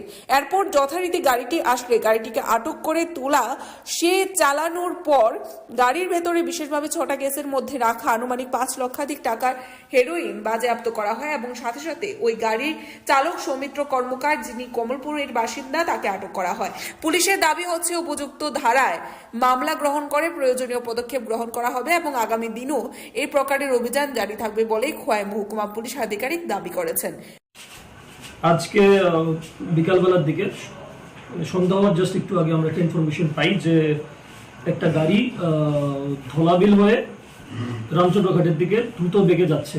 তো in that information me along with my OC Khowai আমরা আমাদের ভেহিকলস দিয়ে দ্রুত বেগে ওটার পেছনে আমরা ভাগি অ্যান্ড সাকসেসফুলি ওদেরকে আমরা ধলাবিল চৌমনির থেকে জাস্ট 500 to 600 মিটার্সের মাঝখানে ওকে সাকসেসফুলি আমরা আটক করতে পারি।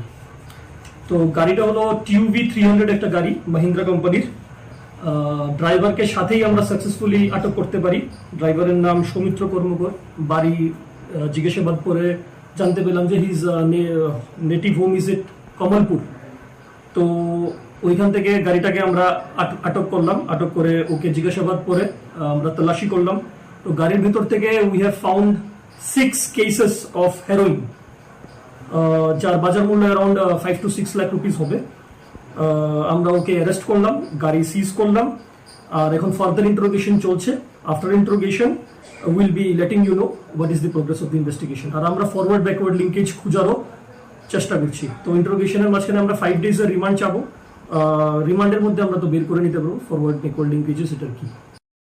Report Tripura news 8। ত্রিপুরা বিশ্ববিদ্যালয় পরিচালিত রাজ্যের সাধারণ ডিগ্রি কলেজগুলির ষষ্ঠ সেমিস্টারের চূড়ান্ত পরীক্ষার ফলাফল ঘোষণা হতে বিলম্ব হচ্ছে। অবিলম্বে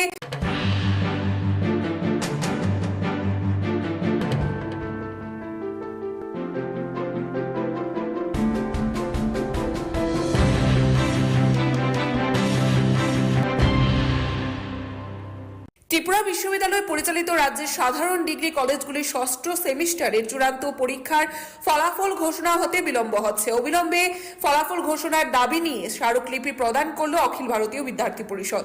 প্রায় 1 মাসের বেশি সময় অতিক্রান্ত হতে চললেও ত্রিপুরা বিশ্ববিদ্যালয় পরিচালিত রাজ্যের সাধারণ ডিগ্রি কলেজগুলো ষষ্ঠ সেমিস্টারের চূড়ান্ত পরীক্ষার ফলাফল ঘোষণা হয়নি। এর ফলে সঙ্গত কারণেই যে সমস্ত ছাত্রছাত্রীরা উচ্চশিক্ষা গ্রহণ করতে রাজ্যের কিংবা রাজ্যের বাইরে ভর্তি হওয়ার প্রস্তুতি নিচ্ছেন তাদের অসুবিধার সম্মুখীন বা মুখে পড়তে হচ্ছে। গোটা বিষয় সম্পর্কে গুরুত্ব অনুধাবন করে আজ অখিল ভারতীয় বিদ্যার্থী পরিষদের এক উচ্চ পর্যায়ের প্রতিনিধি দল ত্রিপুরা বিশ্ববিদ্যালয়ের দায়িত্বপ্রাপ্ত আধিকারিকদের সাথে কথা বলে অনতি বিলম্বে পরিস্থিতির গুরুত্ব অনুধাবন করে ফলাফল প্রকাশ করার দাবি জানিয়েছেন। আমরা অবগত আছি যে আমাদের রাজ্যের যে সাধারণ ডিগ্রি কলেজগুলো রয়েছে, আমাদের জেনারেল ডিগ্রি কলেজগুলি, এই কলেজগুলোর মধ্যে যারা 6 সেমিস্টার পড়াশোনা করে, যেমন BA, BSc, BCom-এর, তারা যেন অতি সত্বর তাদের রেজাল্ট আউট করা হয়। কারণ তাদের কিছুদিন পূর্বে তাদের এক্সাম শেষ হয়ে গেছে এবং তারা তাদের বিএড কোর্স বা তাদের পিজি করতে গিয়ে তারা আউট অফ স্টেট গিয়ে তাদের হায়ার এডুকেশন তারা করবে ওখানে গেছে। তার জন্য আমরা চাই যে তাদের অতি সত্বর রেজাল্ট আউট করা হয়। তা নিয়ে আজকে আমরা আমাদের ত্রিপুরা বিশ্ববিদ্যালয়ের যিনি ভাইস চ্যান্সেলর রয়েছেন ওনার কাছে একটা মেমোরেন্ডাম সাবমিট করবো। Report Tripura news 8। মশলার দায়িত্বে হাম্বাই গ্রুপ, গুণমানে সেরা, রান্নার ভরসা। হাম্বাই গুরু মশলা সম্পূর্ণ প্রাকৃতিক, অপার গুণ ও উপকারিতায় পরিপূর্ণ। হাম্বাই গুরু মশলা। যদি কেমিক্যাল ফ্রি, কালার ফ্রি, প্রকৃত স্বাদের মশলা খেতে চান তবে আপনার রান্নাঘরে চাই হাম্বাই গুরু মশলা। রান্নায় শুধুমাত্র তোমাকেই চাই হাম্বাই গুরু মশলা।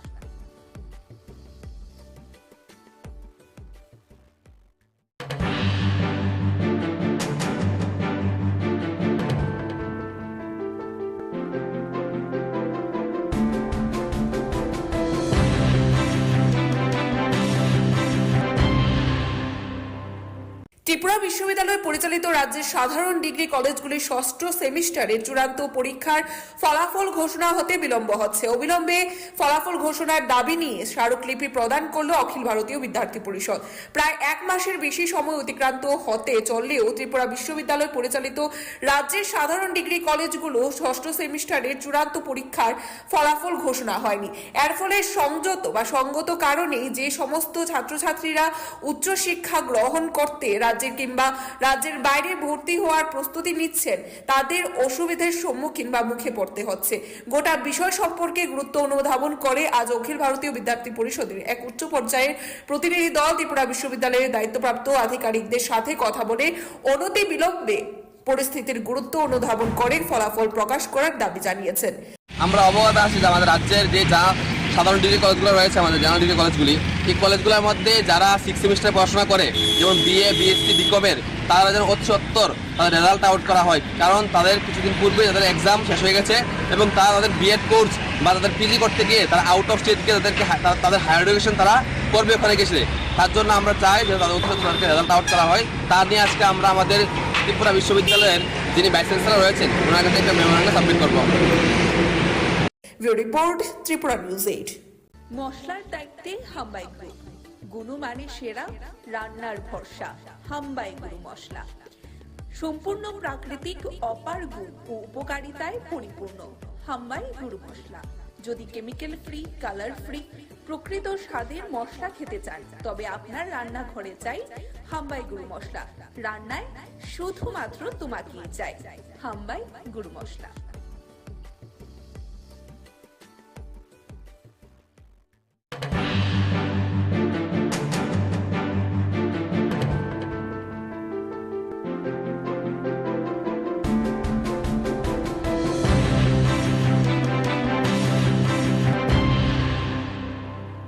ত্রিপুরা বিশ্ববিদ্যালয় পরিচালিত রাজ্যের সাধারণ ডিগ্রি কলেজগুলির ষষ্ঠ সেমিস্টারের চূড়ান্ত পরীক্ষার ফলাফল ঘোষণা হতে বিলম্ব হচ্ছে। অবিলম্বে ফলাফল ঘোষণার দাবি নিয়ে স্মারকলিপি প্রদান করল অখিল ভারতীয় বিদ্যার্থী পরিষদ।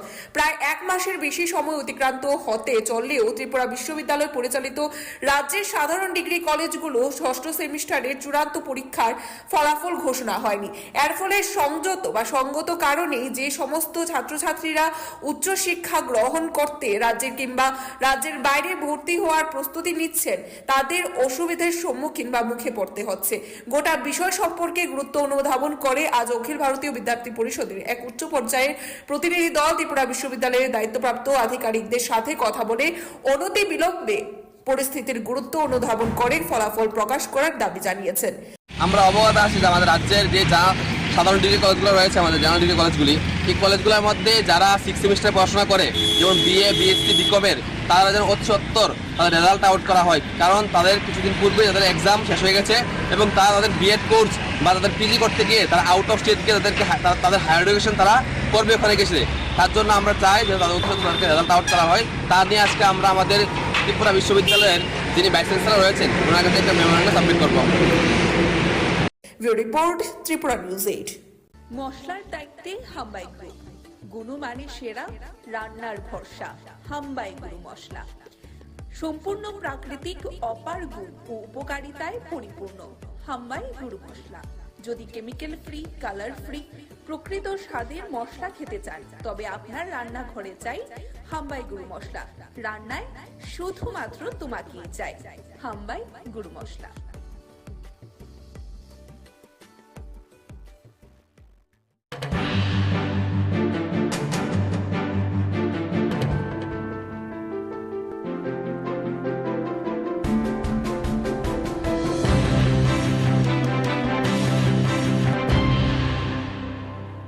ত্রিপুরা বিশ্ববিদ্যালয় পরিচালিত রাজ্যের সাধারণ ডিগ্রি কলেজগুলির ষষ্ঠ সেমিস্টারের চূড়ান্ত পরীক্ষার ফলাফল ঘোষণা হতে বিলম্ব হচ্ছে। অবিলম্বে ফলাফল ঘোষণার দাবি নিয়ে স্মারকলিপি প্রদান করল অখিল ভারতীয় বিদ্যার্থী পরিষদ।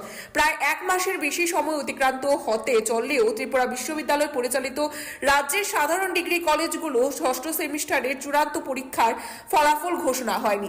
এর ফলে সংযত বা সঙ্গত কারণেই যে সমস্ত ছাত্রছাত্রীরা উচ্চশিক্ষা গ্রহণ করতে রাজ্যের কিংবা রাজ্যের বাইরে ভর্তি হওয়ার প্রস্তুতি নিচ্ছেন তাদের অসুবিধার সম্মুখীন বা মুখে পড়তে হচ্ছে। গোটা বিষয় সম্পর্কে গুরুত্ব অনুধাবন করে আজ অখিল ভারতীয় বিদ্যার্থী পরিষদের এক উচ্চ পর্যায়ের প্রতিনিধি দল ত্রিপুরা বিশ্ববিদ্যালয়ের দায়িত্বপ্রাপ্ত আধিকারিকদের সাথে কথা বলে অনতি বিলম্বে পরিস্থিতির গুরুত্ব অনুধাবন করে ফলাফল প্রকাশ করার দাবি জানিয়েছেন।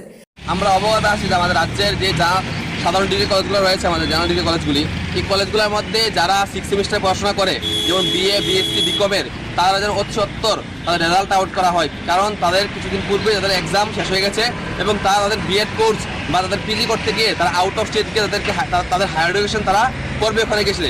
তার জন্য আমরা চাই যে তাদের অতি সত্বর রেজাল্ট আউট করা হয়। তা নিয়ে আজকে আমরা আমাদের ত্রিপুরা বিশ্ববিদ্যালয়ের যিনি ভাইস চ্যান্সেলর রয়েছেন ওনার কাছে একটা মেমোরেন্ডাম সাবমিট করব। Bureau report Tripura news 8। মশলার দায়িত্বে হাম্বাই গ্রুপ, গুণমানে সেরা, রান্নার ভরসা, হাম্বাই গুরু মশলা। সম্পূর্ণ প্রাকৃতিক, অপার গুণ ও উপকারিতায় পরিপূর্ণ হাম্বাই গুরু মশলা। যদি কেমিক্যাল ফ্রি, কালার ফ্রি, প্রকৃত স্বাদের মশলা খেতে চান তবে আপনার রান্নাঘরে চাই হাম্বাই গুরু মশলা। রান্নায় শুধুমাত্র তোমাকেই চাই হাম্বাই গুরু মশলা।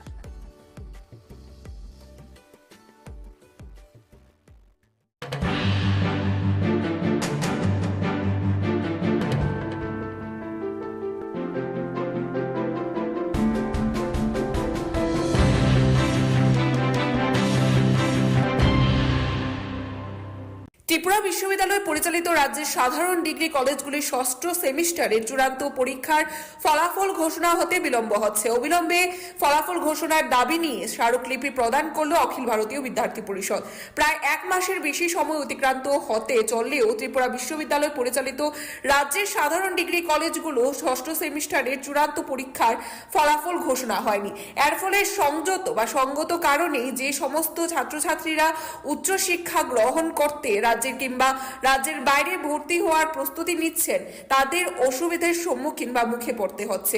গোটা বিষয় সম্পর্কে গুরুত্ব অনুধাবন করে আজ অখিল ভারতীয় বিদ্যার্থী পরিষদের এক উচ্চ পর্যায়ের প্রতিনিধি দল ত্রিপুরা বিশ্ববিদ্যালয়ের দায়িত্বপ্রাপ্ত আধিকারিকদের সাথে কথা বলে অনতি বিলম্বে পরিস্থিতির গুরুত্ব অনুধাবন করে ফলাফল প্রকাশ করার দাবি জানিয়েছেন। আমরা অবগত আছি যে আমাদের রাজ্যের যে সাধারণ ডিগ্রি কলেজগুলো রয়েছে, আমাদের জেনারেল ডিগ্রি কলেজগুলি, এই কলেজগুলোর মধ্যে যারা 6 সেমিস্টারে পড়াশোনা করে, যেমন বিএ, বিএসসি, বিকমের, তারা যেন অতি সত্বর তাদের রেজাল্ট আউট করা হয়। কারণ তাদের কিছুদিন পূর্বে তাদের এক্সাম শেষ হয়ে গেছে এবং তারা তাদের বিএড কোর্স বা তাদের পিজি করতে গিয়ে তারা আউট অফ স্টেট গিয়ে তাদের হায়ার এডুকেশন তারা করবে ওখানে গেছে। তার জন্য আমরা